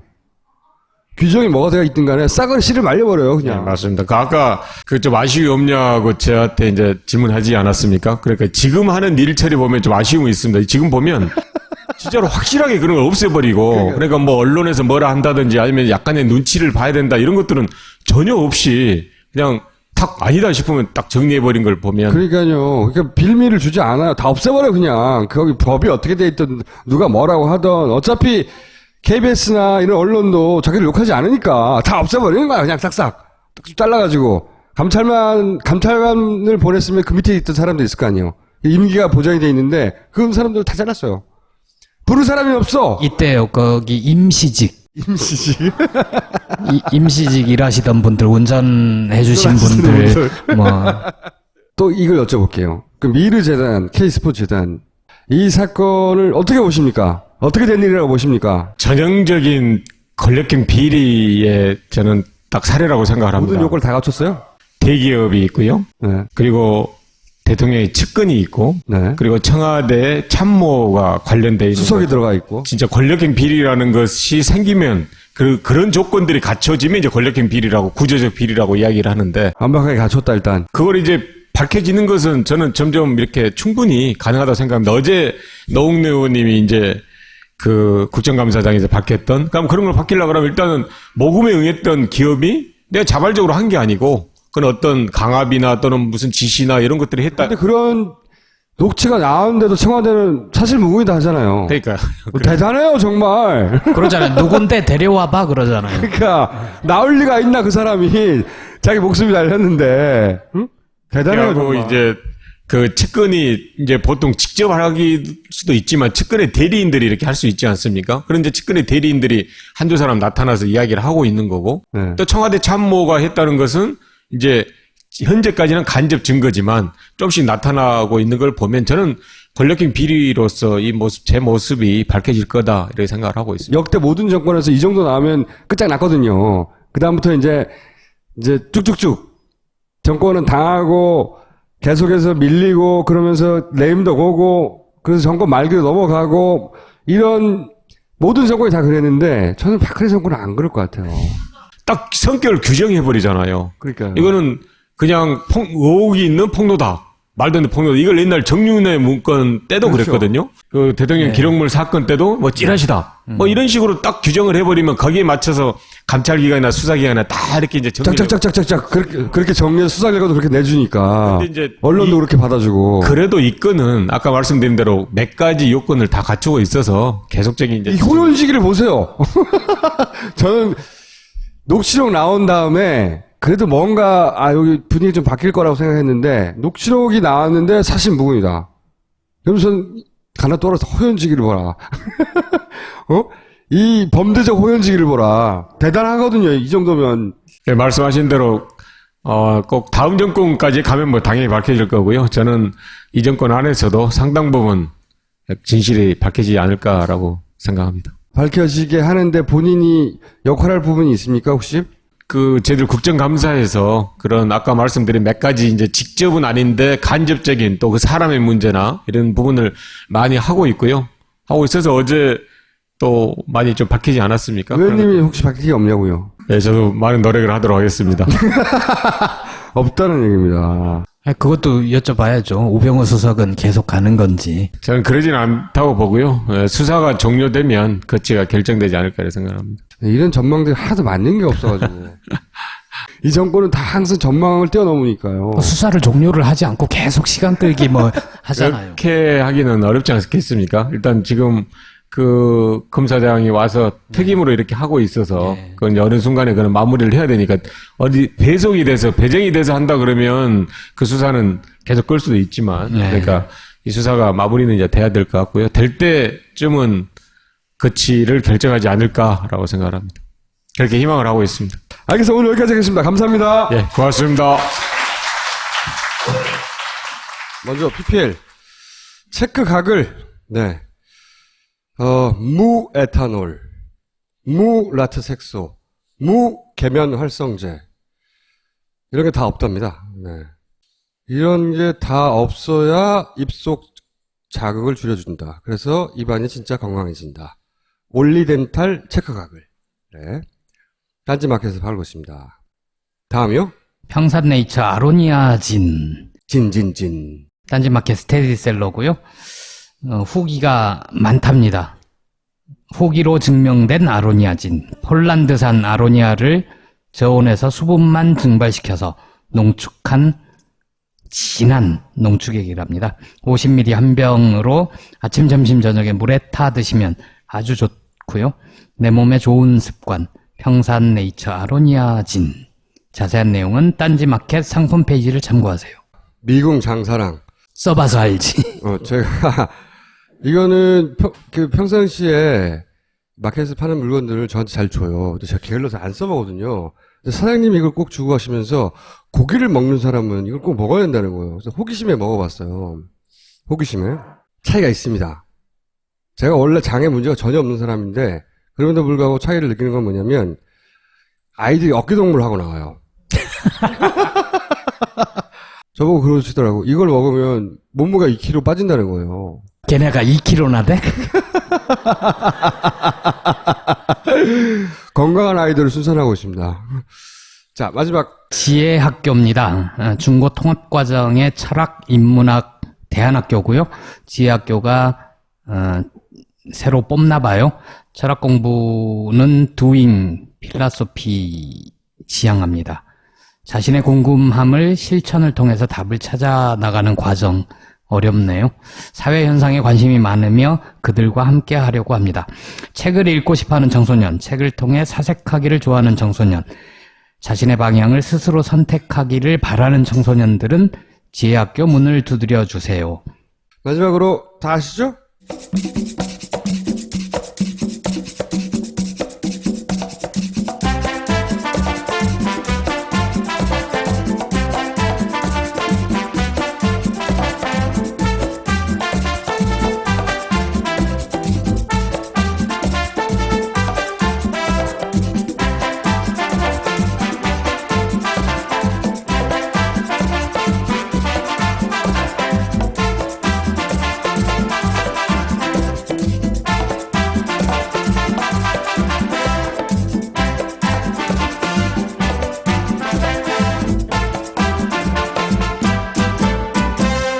파리별장?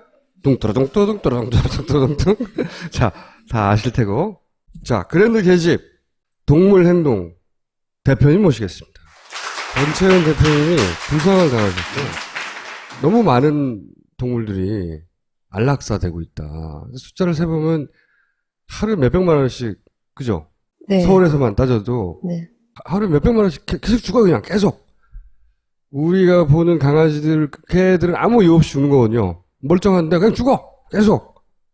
안락사 시킬 때 어떻게 안락사 시켜요? 죽는다고 인식할 수도 있어요. 그래서 안락사할 때 약물을 잘 쓰는 것도 중요하지만 이게 마음을 안정시켜주는 게 굉장히 중요해요. 그래서 굉장히 낯선 수의사가 어느 날 와서 자기를 끌고 가서 안락사한다 그러면 굉장히 공포감을 느끼기 때문에 인도적인 안락사는 방법 중에도 이제 평상시에 그 개를 돌봐주던 직원이 이렇게 안고 예 편안함을 느끼도록 이 정도. 거꾸로 그 안락사를 시키는 그 강아지들을 돌보던 사람이 이 트라우마가 생기지 않나? 그래서 그런 직원들의 트라우마가 굉장히 심하기 때문에 얼마 전에는 대만에 있는 어떤 수의사가 자살한 적도 있어요. 자기 직업이 그래서. 예, 그래서 자기가 이제 여태까지 안락사한 동물이 700마리다. 그런 걸 어디서 이제 인터뷰를 했는데 굉장히 악플이 많이 달린 거예요. 그걸 보고 이제 충격을 받아서 자기 차 안에서 자기 강아지를 그 안락사했던 약품을 자기 몸 안에 넣어서 자살을 했죠. 그분은 좀 극단적인 경우는 하지만 물론 이런 얘기하면 이런 얘기 합니다. 사람도 못 챙기는데 동물을 이야기하며 우리가 동물까지 이런 얘기 참 많이 해요. 근데 동물을 못 챙기는 사회가 사람을 잘 챙긴 것 같아요? 그렇지 않아요, 사실. 이게 같이 갑니다, 이거. 기본적으로. 이 생명에 대한 연민은 본질이 같기 때문에 동물 못 챙기는 사회는 사람도 안 챙겨요. 사람만 잘 챙기는 사회가 따로 있을 것 같아요? 그렇지 않습니다. 실제. 그래서 그런 말을 하는 분들의 이유는 알겠는데 따라가지 않는다. 그래서 그 한 사회의 생명에 대한 수준은 동물을 어떻게 다루느냐 보면 알 수 있거든요. 그래서 전 이게 사람을 위한 일이기도 하다고 저는 생각해요. 한쪽에서는 강제로 낳게 하고 한쪽에서는 그냥 죽이는 거예요. 이 사이클이 어느 나라나 다 그러냐? 안 그렇다는 거죠. 공장이 있는 나라가 많아요? 좀 선진국은 거의 다 없어지는 추세고요. 우리나라와 및 다른 국가들은 아직도 좀 잔존해 있는데 우리나라가 좀 많은 편이죠. 예를 들어서 일본 정도. 일본도 많이 사라진 편이고요. 그 싱가포르도 없고 홍콩도 거의 사라지고 있는 추세고 예, 우리나라가 좀 많은 편이에요. 한꺼번에 다 바꿀 수는 없는데 강제로 죽이는 건 좀 안 할 수 없나? 이게 요 발상의 출발이에요. 간단하게. 근데 이제 이게 굉장히 큰 프로젝트란 말이죠. 어디다가 땅을 구해가지고 어디서 어떻게 지어서 돈도 너무 많이 들고. 그래서 이제 외국은 어떻게 하냐 한번 따져보자, 알아가 보자. 이런 프로젝트인데, 그래서 정말 할 수 있을지 없을지 모르겠는데, 그 전에 외국의 사례들 이제 좀 조금씩 공부해 보자. 이런 의미인데,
혹시 마지막에 안락사 시키는 건가요?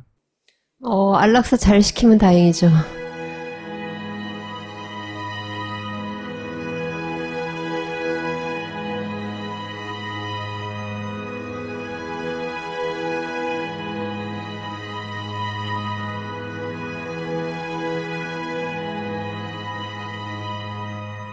그래서 호주는 어떻게 됐어요? 지금은 거의 사라진 추세고요. 거기도 이제 어느 정도 브리더들에 의해서 이제 입양하고 이런 시스템으로 바뀌었다. 됐죠. 네.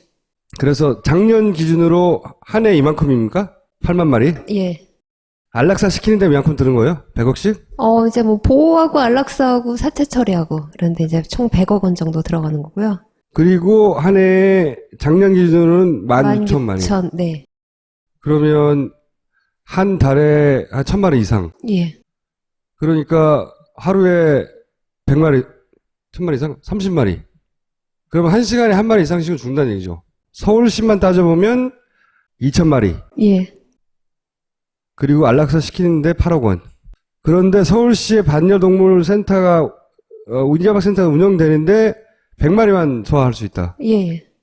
영국도 유기동물은 많이 발생하는데 영국은 8%네요. 영국도 안락사가 있네요. 우리나라랑 좀 다른 게 있어요. 어떤 게 달라요? 숫자가 좀 많은데 네. 영국은 이제 반려견 숫자가 850만이나 되기 때문에 우리랑은 그 비율로 치면 훨씬 적은 편이고요. 중요한 거는 이제 유기가 돼도 48%가 주인이 다시 찾아가요. 그러니까 잃어버리는 게 대다수라는 거고요. 그래도 안락사는 있잖아요. 우리나라처럼 건강한 개들을 그냥 안락사하는 게 아니라 이제 뭐 굉장히 공격적이거나 사람을 물었거나 아니면 건강 상태가 안 좋거나 이런 개들 위주이지. 그럼 우리는 건강 상태하고는 상관없어요? 대부분 다 건강한 애들이에요. 그래서 잘된 케이스. 지난번엔 독일이었고 이번엔 영국이네요. 영국 베터시라고 하는 굉장히 유명한 보호소인데요. 여기는 관광지로도 유명해요. 그래서 관광객들이 가서 구경도 해요. 그래서 1860년에 만들어졌고 런던에 있는 게 가장 유명하고요. 지금은 총 3곳의 지점이 있고 그 영국 같은 경우에는 자식들에게 유산을 안 물려주잖아요. 그래서 유산 기부가 굉장히 많아요. 그리고 요 센터 하나에서만 2,000마리. 우리 서울시 전체에서 200마리거든요. 여기는 요 센터 하나에서 2,000마리. 시설 좋네요.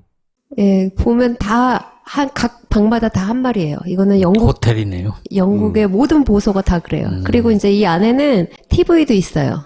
개 보라고? 예, 개들한테 다 TV가 있어요. 한 마리당 한 대씩 TV가 있어요. 그 정도 지점에서부터 거부감이 생기는 거예요. 왜냐하면 개들도 TV 봐요. 그래요? 예, 어떤 걸 좋아하냐면 동물이 나오는 걸 좋아해요. 그렇겠죠. 예. 자. 그리고 이제 왼쪽에는 이제 그 벽인데요. 이 보호소 지을 때 굉장히 중요한 게 뭐냐면 많은 사람들이 일단 와야 되는데 그러려면 예뻐야 돼요. 지난번하고 마찬가지네요. 예. 그리고 오른쪽은 이제 교육하는 곳이고요. 일단 사람이 오고 싶게 만든다. 네. 이게 핵심이네.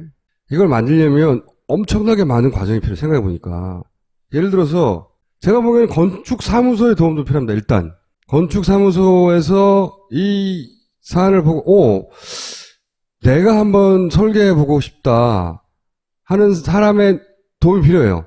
산이나 땅도 필요하잖아요. 그리고 땅이 있는데 이거 상업부지는 좀 애매하지만 땅이 넓은 데가 몇 평 필요해요? 자꾸 숫자를 저에게 물어보시면 안 돼요. 그 목표 수용 개체수가 얼마예요, 지금? 100마리에서 200마리 정도 수용되는 곳을 지어놓으면, 네. 거기다가 이제 뭐 교육하는 공간도 마련해놓고, 건물도 되게 예쁘게 지어놓고, 그러면 사람들이 오고 가잖아요. 그럼 그 지역이 하나의 관광지가 돼요. 그런 것이 모범적인 케이스가 되면 각 지자체나 뭐 서울시 자치구나 이런 데서도 관심을 가지잖아요. 근데 지금 그걸 못하는 이유는 도대체 뭘 보고 어떻게 만들어야 될지 모르니까 못하는 거예요. 일단 모금도 좀 하고, 그런 과정을 단계적으로 밟아 첫 번째 케이스를 만들어 보자는 거죠. 그게 얼마나 걸릴지 모르겠는데, 그리고 첫 번째 케이스를 만들어 놓고 그걸 가지고 지자체에 가가지고 야 이렇게 만들면 좋지 않겠냐. 용산의 미군 부대가 B잖아요, 이제. 용산의 미군 부대가 그걸 다 쓰자는 건 아니고. 굉장히 황금 땅이네요. 서울시에서 내놓을까 그 땅을? 박원순 시장님을 한번 모셔다가 이런 프로젝트를 한번 해보실 의향이 없느냐. 그래서 건축 사무소를 하시는 분, 설계를 하시는 분, 혹은 여기 관심 있으신 분은 우선 저한테 연락을 주십시오. 감사합니다. 네. 본격 직장인 드라마 공생. 아이고 오과장, 바이오한테 화한 왜 안 보낸 거야? 10만 원이 넘을 텐데 지출 내역이 없잖아. 보냈습니다. 착한 콜 화하는 69,000원이라서요. 에? 착한 콜? 1800-9222 정직한 가격에 착한 콜 꽃배달 서비스. 거기다 구매 금액의 5%는 어려운 이웃에게 기부됩니다. 딴지마켓의 검증으로 안심할 수 있는 1800-9222 착한 콜. 대리운전은 1800-9998 퀵 서비스는 1800-9668 싸늘하다. 가슴에 비수가 날아와 꽂힌다. 하지만 걱정하지 마라. 이노큐는 물보다 빠르니까. 아기한테는 일반 물 한 잔, 장마담한테도 일반 물 한 잔, 나는 이노큐 한 잔. 동작 그만 이노큐 먹이냐? 뭐야? 내 잔하고 장마담 잔을 일반 물로 줬지. 내가 빙다리 핫바지로 보냐? 증거 있어? 증거 있지. 너는 나한테 맹물을 줬을 것이여. 그리고 장마담한테 주려는 거 이거 이노큐 아니여? 자 모두들 보쇼. 장마담한테 이노큐를 줘서 이 판을 끝내겠다 이거 아니여? 시나리오 쓰고 있네 이 고친 새끼가. 2배 번항칠 이노큐. 확실하지 않으면 딴지마켓에 팔지 마라. 이런 거 안 배웠어? 공공기관들이 공공노조 파업을 했어요. 근데 잘 몰라요, 사람들이. 이제 많이 알죠. 왜냐하면 지하철들이 왜 했는지를 모르잖아. 파업을 했으면 의뢰 파업을 했겠거니 하는 거지. 그리고 그게 공공노조들이 연대해서 파업했다는 것도 잘 몰라요. 아, 지하철만 파업했나 보다. 뭐 철도만 했나 보다. 이 정도만 알고 있지. 이게 어떤 규모로, 얼마나, 어떤 이유로 했는지 잘 모른단 말이죠. 근데 요 파업은 과거의 파업과 다른 지점이 좀 있습니다. 그래서 저희가 부산 지하철 노조의 이의용 위원장님을 모시고 그 얘기를 좀 해보려고 합니다. 우선 몇 명이나 참여는? 현재 16개 노조가 했고요. 아직 27일 날 저희가 화요일부터 들어갔는데 전체 다는 아니고 서울에는 서울지하철과 도시철도공사 노조가 지금 파업에 들어갔습니다. 그리고 수요일 날 29일엔 채 6만 명 정도가 서울에서 여의도에서 집회를 할 예정입니다. 공공기관들이 왜 이렇게 무더기로 여기를 참여하는 거죠? 이명박 정부하고 박근혜 정부 들어서 성과주의, 직원들이 일을 잘하는 사람들 돈을 많이 주겠다 이런 정책들을 강요하고 있습니다. 네. 근데 공공기관들이 아시다시피, 국민들의 삶과 으스 밀접한 관계가 있습니다. 방금 전에 병원 얘기하셨는데, 여기 아시는 분들 중에 여자분들도 많으신데, 결혼하시면 뭐, 임신을 했을 때, 제왕절개를 많이 하는 병원이다라거나, 뭐, 감기 약 안 줘도 되는데, 약 많이 주거나, 그런 거 뉴스에서 많이 보셨을 거예요. 병원이 돈을 많이 벌려면, 의사들이 수술을 많이 하거나, 약을 많이 처방해야지 수익이 나는 거죠. 그렇죠. 예. 그러면은 국민들은 당연히 피해가 가겠죠. 그런데 노조들은 그렇게 하면 안 된다. 공공기관은. 그렇죠. 작년에 건강보험 노조가, 수조 원의 이익이 났어요. 건강보험 아시죠? 의료보험. 메르스 때문에 사람들이 병원에 많이 안 간 거예요. 아하. 예. 근데 성과평가할 때 1등을 해가지고 엄청난 성과급을 다 받았습니다. 제 생각이 그렇습니다. 이게 민간에서 해결할 수 없는 영역. 그러니까 경제의 관점이나 수익의 관점이나 자본의 관점에서 봐선 안 되는 영역. 그래서 일부러 적자를 내면서까지 그 영역을 감당하도록 한 분야거든요, 공공의 영역이. 그러니까 돈 많이 남겼다고 좋은 게 아니라는 거죠. 이 영역에서는. 오히려 적자를 보는 것이 거꾸로 혜택을 많이 본 거예요, 우리가. 시민들의 입장에서는. 그러니까 여기서는 돈 많이 벌어서 못 벌었어라고 물어보면 안 된다는 거죠, 한마디로. 노인분들이 보통 우리 노조 하시는 분들 되게 싫어하거든요. 지하철에 다 무료로 타고 다니세요. 무료로.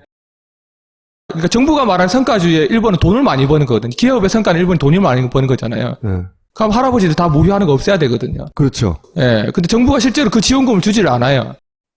공사가 다 책임져라고 하고 있어요. 그러니까 70세 이상 노인분들이 돈을 안 내고 타는 거는 정부가 돈을 줘서가 아니라 지하철 공사가 그 비용을 감당해서라는 거죠. 그렇죠. 다른 데서 돈 벌어서 메꿔라. 그렇지. 그런 거죠. 그러니까 이제 지하철 내부에 원래 시민들이 쉴 수 있는 공간들 다 없애서 뭐 편의점이 생긴다거나 수익 사업을 하게 만들고 원래 공공기관이 가졌던 역할들이 점점 없어지고 돈을 벌게 만드는 거죠. 만약에 이제 그러니까 사실 학생들도 돈이 없잖아요. 청년들도 뭐 노인분들 연금 나올 수도 있고 오히려 요즘엔 노인 취업 일자리만 자꾸 많아서 청년들이 더 어려운데 실제 소득으로 보면 청년들이 더 없을 수 있는데 청년들은 다 자기 돈으로 티켓을 사서 가잖아요. 근데 노인분들은 다 무료로 가고 있어요. 이게 뭔가 문제가 있는 거죠. 그래서 노조에서는 그렇게 안 했으면 좋겠다 하지만 이 성과주의 정책 같은 것들이 나오게 되면 저희 노조가 그런 말 할 때마다 성과가 안 좋으면 잘라내니까 말 안 듣는 놈부터 잘라내겠죠. 지금 공공기관들 그 성과인봉제에 있는 것은 평가를 잘 해가지고, 적은 말로는 잘 해가지고, 하위 3%를 퇴출시키겠다. 계속. 매년 3%씩 날리는 거예요. 그럼 누가 뭐 사장 말만 들지 않겠습니까? 뭐, 아이고, 사장님 안 됩니다. 이러면 못 하겠죠. 일반 사기업의 논리처럼 돌아가겠죠. 예, 그렇죠. 그래서 저희가 그렇게 해서 안 된다. 예, 그렇게 되면 아까 말씀드린 것처럼 건강보험이나, 이런 데가, 우리 보험에서 자동차 사고 나면, 보험금 안 주려고 난리가 나잖아요. 실제로 근로복지공단이라고 산재 났을 때 하는 이런 데는 노조가 좀 잘 못하고 있어요, 사실. 그러니까 산재 신청 난 사람들이 산재 신청을 하면 승인을 안 내주는 것이 실적이 되는 거죠. 거꾸로 거기서는. 그렇죠. 돈을 많이 벌어야 되니까. 그럼 결과적으로 그것을 이용해야 되는 국민들한테 제대로 도움이 안 되니까 문제가 있는데, 정부는 계속 그것을 무조건 해라. 수익을 낸건데 못 내냐만 보니까. 사실 석유공사 같은 곳에서 이명박 자원외교 해가지고 돈 다 날렸거든요. 근데 석유공사가 다 책임지고 4대강 해가지고 돈 다 썼는데 수자원공사만 부채로 남았죠. 그렇죠. 그럼 그 노동자들이 일을 잘 못해서 성과가 떨어지는 겁니까? 근데 이제 그렇게 되면 그 내부에서 못했다고 책임을 져서 자르는 거죠. 그러니까 이 성과급 연봉제라는 게 결국은 일반 사기업처럼 성과만으로 평가할 테니까 공공기관의 성격을 소위 민영화시키는 효과를 내는 거네요. 그렇죠. 점점. 서울대, 저는 처음에 이제 서울대 병원 노조가 파업하면서 이게 의료 민영화로 가는 길이다. 처음에 그런 얘기를 했었거든요. 그 의사들 경우에 로봇 수술 같은 거 하는데 돈이 엄청나게 병원에 많이 듭니다. 그러니까 의사들이 로봇 수술 한 건 할 때마다 뭐 50만 원에 성과급을 준다고 서울대 병원 분회장님이 저한테 얘기해 주셨어요. 그러니까 뭐 더 싸고 기존에 있는 수술이 있는데도 불구하고 병원에 있는 의사들은 자기가 실적을 내고 돈을 벌어야 되니까 로봇 수술 권유하는 거죠. 비싼 의료 상품을 개발을 하고 권유를 하고. 이게 이제 점점 그렇게 가고 있는데 안 그래도 이런 식으로 그 연봉제도 바꿔서 회사 전체를 그 분위기를 바꾸겠다는 것이고 그게 결국은 공공기관이나 이름을 달고 있지만 결국 사기업처럼 움직이게 만들겠다는 거죠. 그런데 그 책임이 거기서 일하는 분들 있었냐라고 지금 따지는 거고, 그러니까 파업할 수밖에 없다. 이 논리인 네. 거예요. 근데 이걸 이제 KBS는 설명해 주지 않으니까. 제가 요즘 인터뷰를 많이 합니다. 뭐, 기자분들이 오셔가지고. 그러면 하시는 말씀이 12초 분량이다. 12초 분량. 예. 방송에 딱 보면 말씀하신 팔뚝질 이렇게 하는 거 나오고, 왜 파업을 하냐 하면은 답변을 해야 되는데, 아무리 길게 해도 12초 5분 끊어서, 이제 방송 그 뉴스의 타임이 있기 때문에, 그 안에 해야 되는데, 이러한 말을 12초 만에 하는 건 사실상 불가능하거든요. 이명박 나빠! 그럼 그렇게 하는 거예요. 밖에서 똑같아! 그럼 안 나가지. 나 미치겠어! 뭐 이런 거지. 그런 말은 집회 때 많이 하는데 한 번도 방송에 안 나오더라고요. 예. 근데 이슈가 두 가지잖아요. 기업한테는 돈을 벌어와라. 성과를 남겨라. 그것도 있지만 그 기업에서 일하는 노동자들을 개별적으로 평가를 해서 성과를 많이 낸 사람은 돈을 더 주고. 기업 문화를 완전히 바꾸겠다는 거죠. 공공기관에. 사실은. 또 그 공공기관은 또 팀워크가 중요합니다. 혼자서 하는 일이 잘 없어요. 뭐 여러 가지 하는 일들이. 그 2002년도 월드컵 때 그 4강까지 갔었는데 저희가 알기로 그때 당시 히딩크 감독 때 잘했지 않습니까? 그래서 성과급이 많이 나왔다 하더라고요. 그런데 공격수는 좀 많이 주고 수비수는 좀 작게 줬다더라고요. 공격수가 아무래도 좀 잘한다고 생각하니까. 그때 당시에 어쨌든 다 같이 했던 분들이 우리는 원팀이다. 수비수가 없으면 우리가 4강까지 왔겠네 해서 똑같이 받아간 적이 있습니다. 네. 공공기관은 그렇게 팀워크가 되게 중요한데. 사례를 연구하신 거예요? 그렇죠. 논리 개발을? 청수가 축구 좋아하는 거 알고. 멀리는 사는데. 네. 그런 문제도 있어요. 그럼 공공기관에 기존에 있었던 호봉제는 아무 문제가 없냐. 이 호봉제라는 게 기본적인 베이스가 능력 무관하게 오래 있으면 월급 많이 주는 제도 아니에요. 네. 그래서 거기에 대해서 문제의식을 가진 사람들 많이 있긴 해요. 그죠? 그런데 그게 문제가 있다고 해서 성과연봉제가 해법은 아니고. 예, 그렇죠. 실제로 철도노조가 23일 동안 파업한 거 아마 기억나실 겁니다. 그러니까 그때 이제 수소발 지금 KTX를 이제 민영화하겠다. 네, 민영화. 하고 지금 이제 철도공사의 자회사로 이제 됐거든요. 돈이 되는 것들은 어쨌든 말씀하신 것처럼 민영화를 할 거고, 그러면 누가 좋아하겠습니까? 그 수소발 KTX는 누가 재벌이 좋아하죠. 재벌이. 그렇죠. 공공기관은 워낙 덩치가 크기 때문에 아무나 살 수가 없습니다. 그러면 비자금이 많은 누군가가 사겠죠. 검은머리 외국인들이. 예, 그런 것들을 노려서 자기 자손들은 평생 잘 먹고 잘 살라는 게 아닌가 하는 의심이 듭니다. 소설입니다. 예, 그래서 성과연봉제가 시행되면 저 같은 사람이 제일 먼저 잘립니다. 왜 반대를 많이 할 거니까. 그럼 노조가 와야 될 것이고 팔기가 쉬워지겠죠. 근데 이게 이유가 잘 알려지지 않으면 성공하기 어렵잖아요. 네. 근데 언론이 안 도와주잖아요. 네. 하도 안 되니까 파파이스 나오신 거 아니에요? 그렇죠. 예. 네? 이거 이길 수 있을 것 같으세요, 근데? 사실 노동조합들이 할 수 있는 게 파업 말고는 잘 없습니다. 그래서 저희는 이제 부산에서 요즘 미디어 권력이 많이 바뀌었잖아요. 지금처럼 이런 파파이스 같은 것들 많이 보는 사람도 있고, 또 뭐 페이스북이나 뭐 카카오 스토리를 통해서 여러 가지 알 수 있기 때문에, 최근에는 저희가 이제 페이스북 같은 걸 만들어서 자체 뭐 홍보 동영상도 만들고 해가지고, 최근에는 저희가 동영상 하나 만들었는데, 예, 많이 보시더라고요. 예.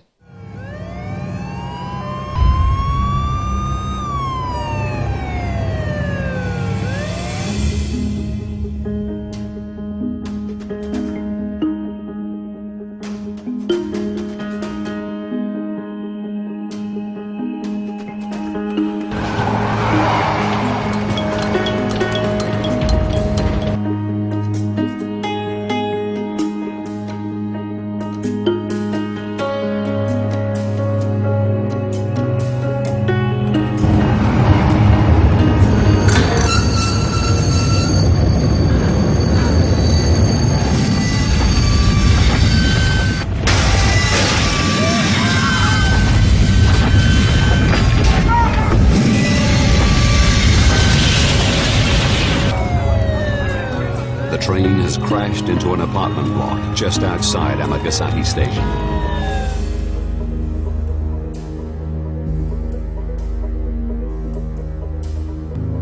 Hey!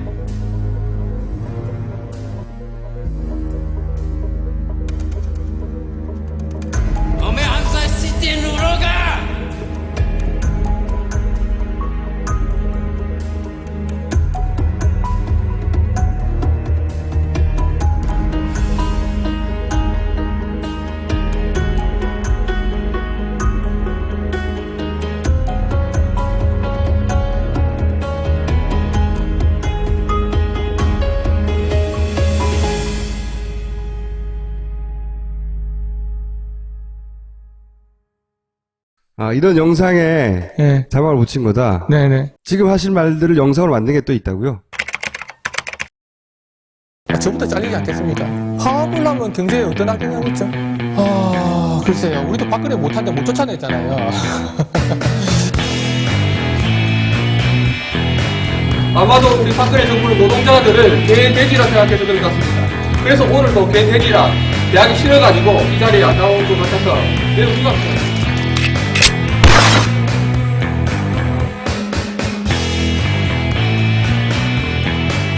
저희 노조만 하더라도 6년 동안 파업을 안 했고 대부분의 노동자들이 근데 파업을 하지 않습니다. 파업은 마치 전쟁과 같은 거라서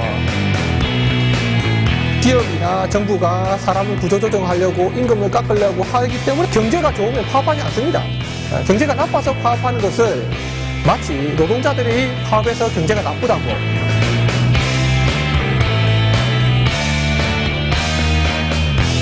임금은 대부분의 경우에 정부 지침으로해서 정해져 있습니다. 한 달 동안 파업하면 월급을 못 받습니다. 그리고 파업하는데 돈이 엄청나게 많이 듭니다.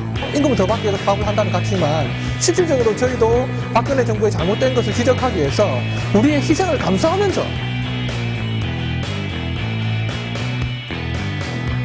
시민 여러분이 불편함을 느껴야지 우리 노동자들이 왜 싸우는지 관심을 가질 것이지 않습니까? 다만 어쨌든 저희는 공공기관이기 때문에 나라에서 그래도 국민적 피해를 과하게 주지 말고 필수 유지 업무 제도라는 것을 마련해서 국민들께서 불편하시면 박근혜 정부 빨리 해결하라 하시면 됩니다.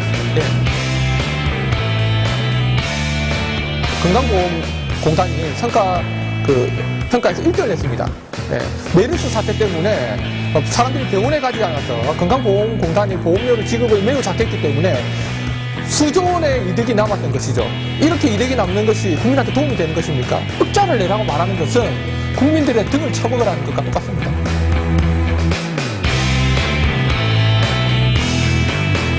저부터 잘리지 않겠습니까? 네. 저희는 잘릴까 싶어서 돈을 덜 받을까 싶어서 사장이 나쁜 짓을 해도 그대로 따를 수밖에 없습니다. 최근에 대우조선해양에 그렇게 수십억 분식회계를 했지만 왜 못 막았겠습니까? 2002년 월드컵 아시죠? 그때 당시에 정부가 잘했다고 성과급을 다 줬습니다. 그런데 정부가 공격수는 더 많이 주고 수비수는 더 작게 주고 해서 난리가 났었습니다. 그래서 그때 당시에 국민의 주장이 국민들 앞에 우리는 원팀이다. 같이 싸웠기 때문에 4강까지 갔다. 수비수를 작게 주고 공격수를 많이 주는 것은 맞지 않다라고 한 적이 있습니다. 그래서 다 공평함을 받았습니다.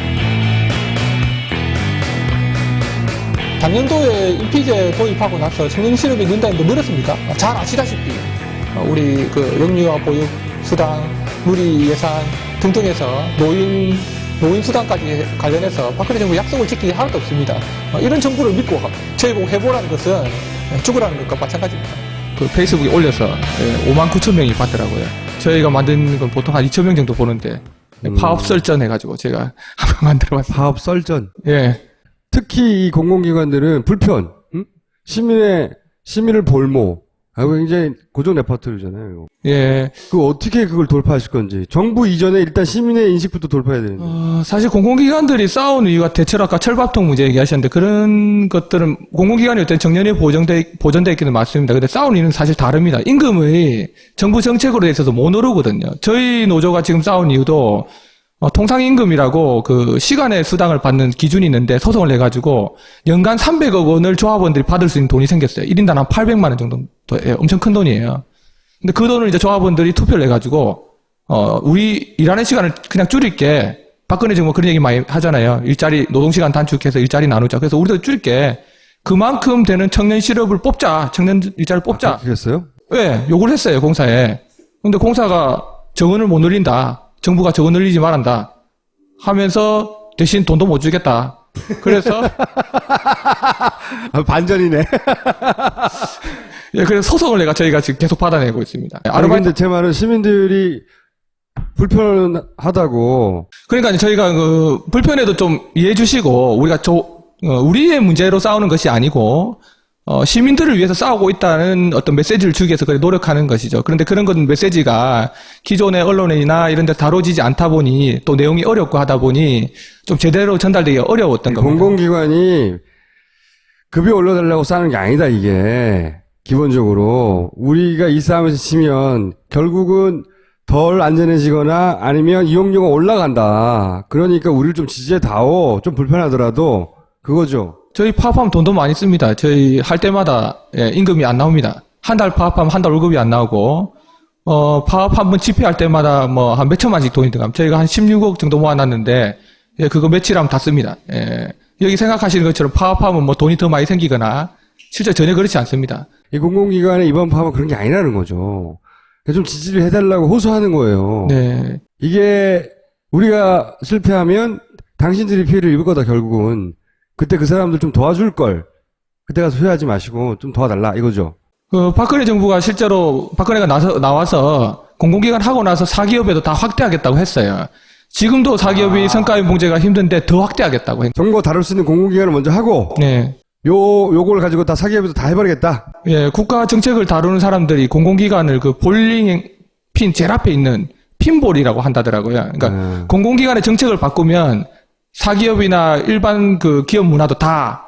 재벌의 요구도 있겠네요. 입만 열면 계속 노동개혁 얘기하는. 그게 핵심 이거구나. 근데 부산은 제가 분위기를 잘 모르겠는데 이번에 서울 쪽은 분위기가 좀 다른 것 같아요. 오늘도 보면 옥수역에 시민 한 분이 불편해도 괜찮다. 네. 열심히 싸워라. 뭐 이런 식의 걸 붙였고 대학가에서도 릴레이 지지 대자보 붙이기를 하고 있다고 그러더라고요. 부산도 그런가요? 부산도 분위기가 좋습니다. 실제로 리얼미터 조사를 했는데 강제 도입하지 말라는 그 여론이 61% 정도 되고 성과 연봉제. 생각보다 그 의도를 본능적으로 파악하는 거네 사람들이. 일단 박근혜가 밉지 않습니까? 아니 박근혜 정부가 이걸 해? 그러면 이게 좋을 리가 없어 이렇게 생각하죠. 그렇죠. 근데 기본적으로 급여, 노동 조건에 관한 것은 노사가 협의를 해야 되는 거거든요. 근데 지금 성과 연봉제는 그냥 자기네들 이사회에서 결정하고 그렇죠. 니들은 따라와. 니들은 잔소리 말고 따라와. 이러니까. 더군다나 그 시민의 삶에 밀접한 영향을 미치는 공공기관에 대해서 자기들이 결정해버린 거잖아요. 정부에서 해가지고 하라고 그러니까. 그래서 나선 거예요. 야, 이거 이렇게 되면 안 된다고.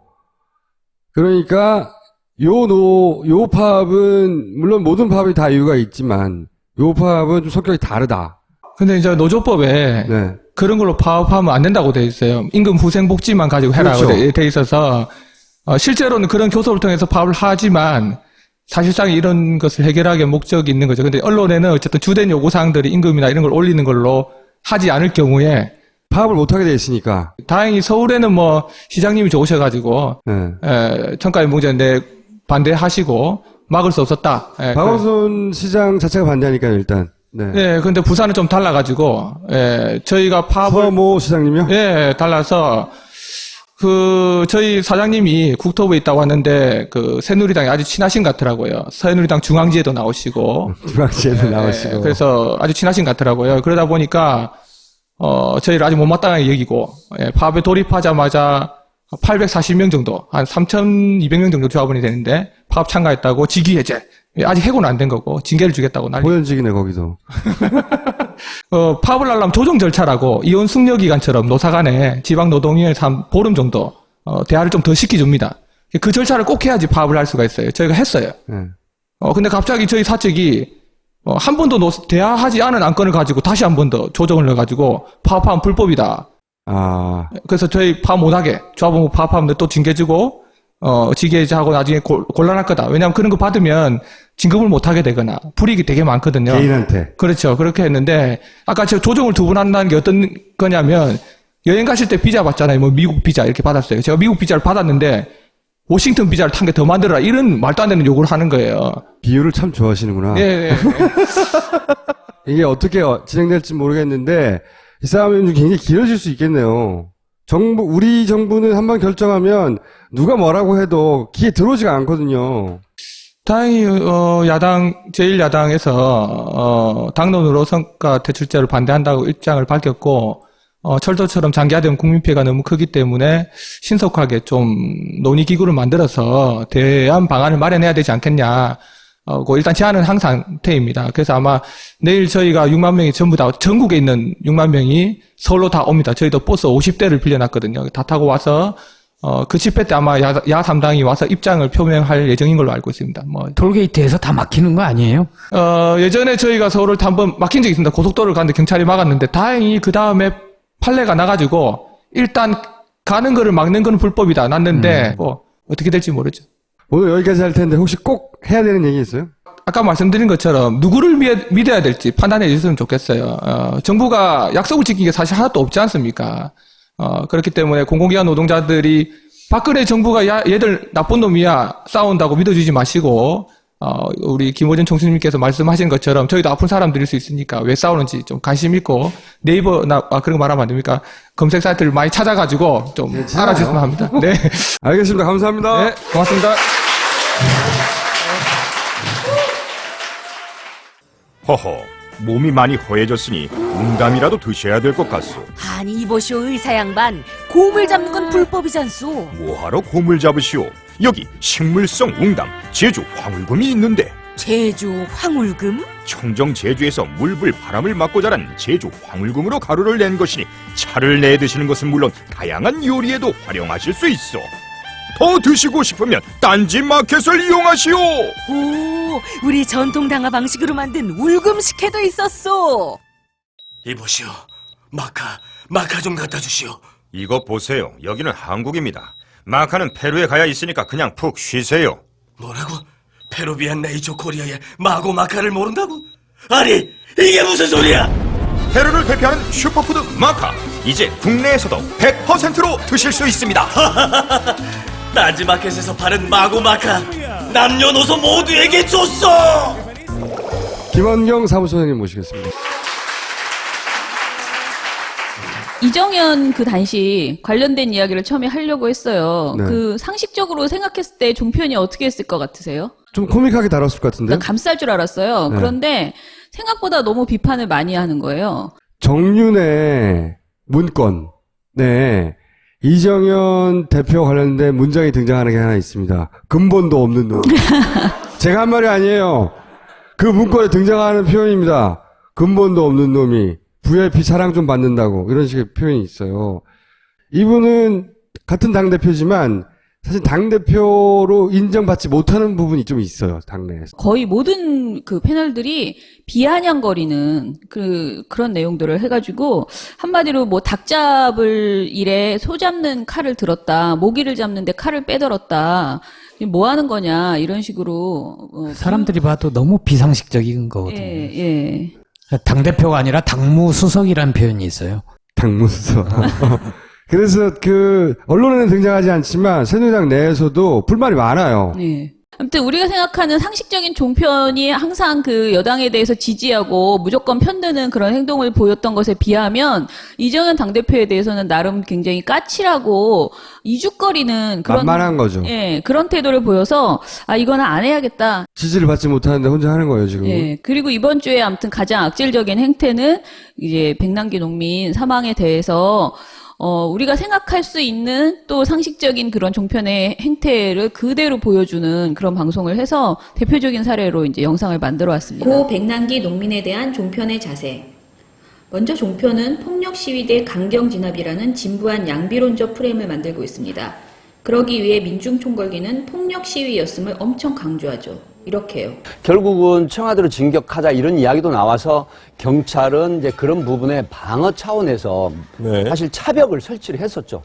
그런데 밧줄로 버스, 경찰차를 감아가지고 결국 전복시키려는 시도가 있었는데 여기에 맞선 경찰의 물대포 발사, 결국 여기에 맞아서 쓰러지신 지 317일 만에 이제 결국 돌아가셨는데 구호가 뭐였냐면 모이자 서울로, 가자 청와대로, 뒤집자 세상을. 이런 방식으로 모였던 민중 총궐기 대회가 평화적인 집회 시위를 지켰던 부분들이 아니라 경찰이 버스차를 밧줄을 묶어서 흔들어대고 심지어는 주유구에다가 기름을 넣어서 뭔가 테러하려고 하는 그런 시도조차 있었던 부분들이 있었기 때문에 그러니까 이런 앞뒤전의 맥락 사정들을 다 제외한 채 시위대에 참가했던 한 농민의 죽음을 가지고 결국은 현 정부의 과잉 진압으로 인한 모든 것들을 정치적 공방으로 몰아세우는 것. 저는 이것도 굉장히 큰 문제가 있다고 생각하거든요. 이제 돌아가신 한 농민의, 백남기 농민의 이 죽음이 헛되지 않기 위해서 대한민국에 두 번 다시 이런 비극적인 상황이 발생하지 않기 위한 노력, 이게 지금 여당과 야당 그리고 정부가 같이 합심해서 나가야 될 문제지 사인에 대해서 공방을 벌일 때가 아니라는 얘기도 좀 드리고 싶습니다. 폭력 시위와 강경 진압 모두 나빴다는 양비론. 이 주장은 당일 동아일보 사설과 똑같습니다. 국가폭력으로 국민이 죽었습니다. 이게 어떻게 양비론으로 말할 수 있는 사안입니까? 종편은 한편 유족과 많은 국민의 반대에도 불구하고 부검을 무리하게 추진하려는 경찰에 힘을 실어주고 있습니다. 이게 죽음의 원인이 안 밝혀졌으면 본래 부검을 해야 원칙입니다.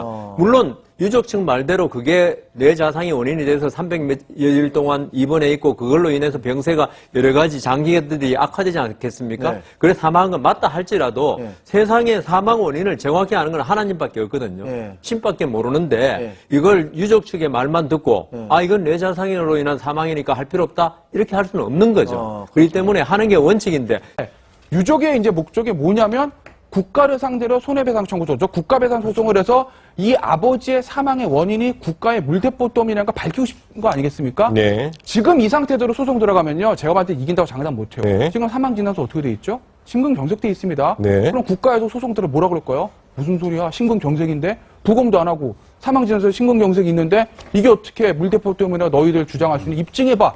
라고 했을 때 과연 입증이 가능하겠는가? 1심에서 이길지 모르지만 2심, 3심 가면 장담 못합니다. 네. 국가 대상 손해배상 청구하려면 부검을 하라니 이게 말이 됩니까? 그리고 경찰의 손에 돌아가신 고인의 시신에 다시 경찰의 손이 절대로 닿게 하고 싶지 않습니다. 유족으로서의 도리도 아니라고 생각하고 그런 불효를 저지르고 싶지 않습니다.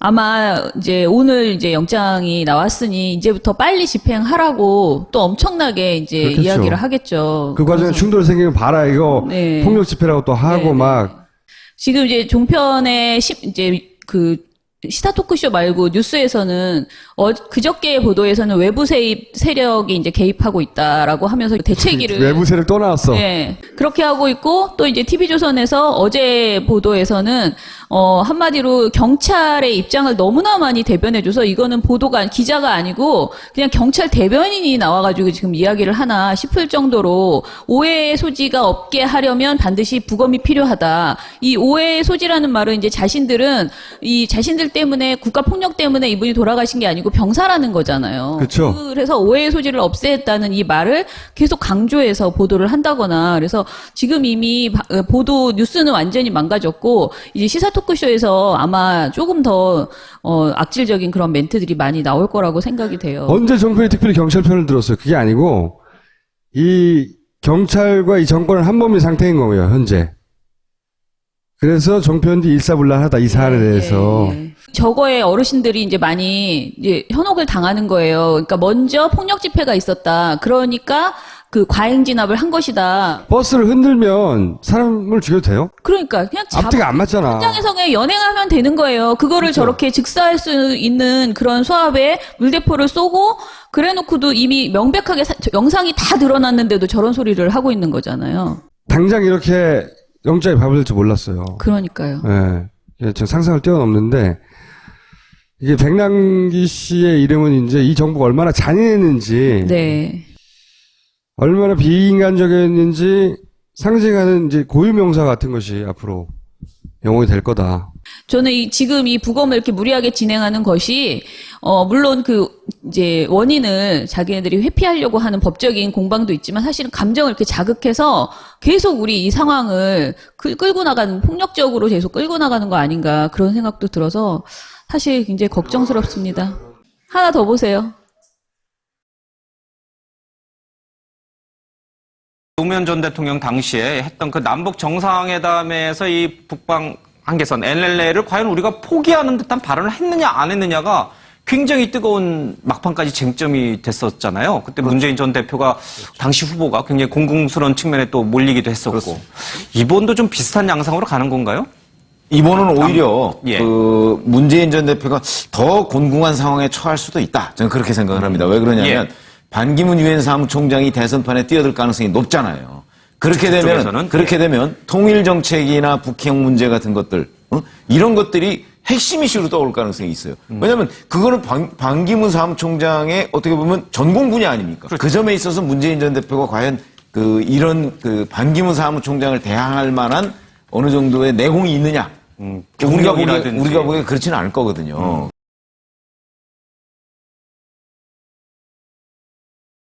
단일화 가능하죠. 문재인 전 대표가 그만두시면. 단일화를 정말 문재인 전 대표가 원하고 정권 교체가 목표라면, 왜냐하면 안철수, 우리가 일반적으로 여론조사 같은 데서 드러나지 않습니까? 안철수 전 대표가 확장성은 더 있어요. 그렇기 때문에 정말 정권 교체를 원한다고 그러면 문재인 전 대표가 그만두시면 정권 교체가 더 쉬워질지 몰라요. 여론조사 상으로도.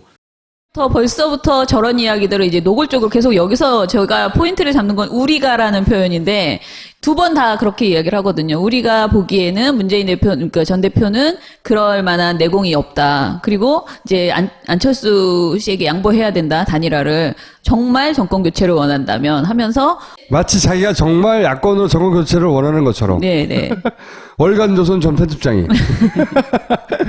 근데 그 논리가 많은 사람들한테 사실은 먹히거든요. 그러니까 정권 교체를 원한다면 문재인은 안 된다라는 거를 정말 열심히 계속 광고를 하고 이 사람들이 선전을 하고 있어요. 야권 지지 성향을 가진 분들 중에 노년층들이 볼 수 있잖아요. 그분들이 보면 정말로 걱정해서 그러는 것처럼 들리잖아요.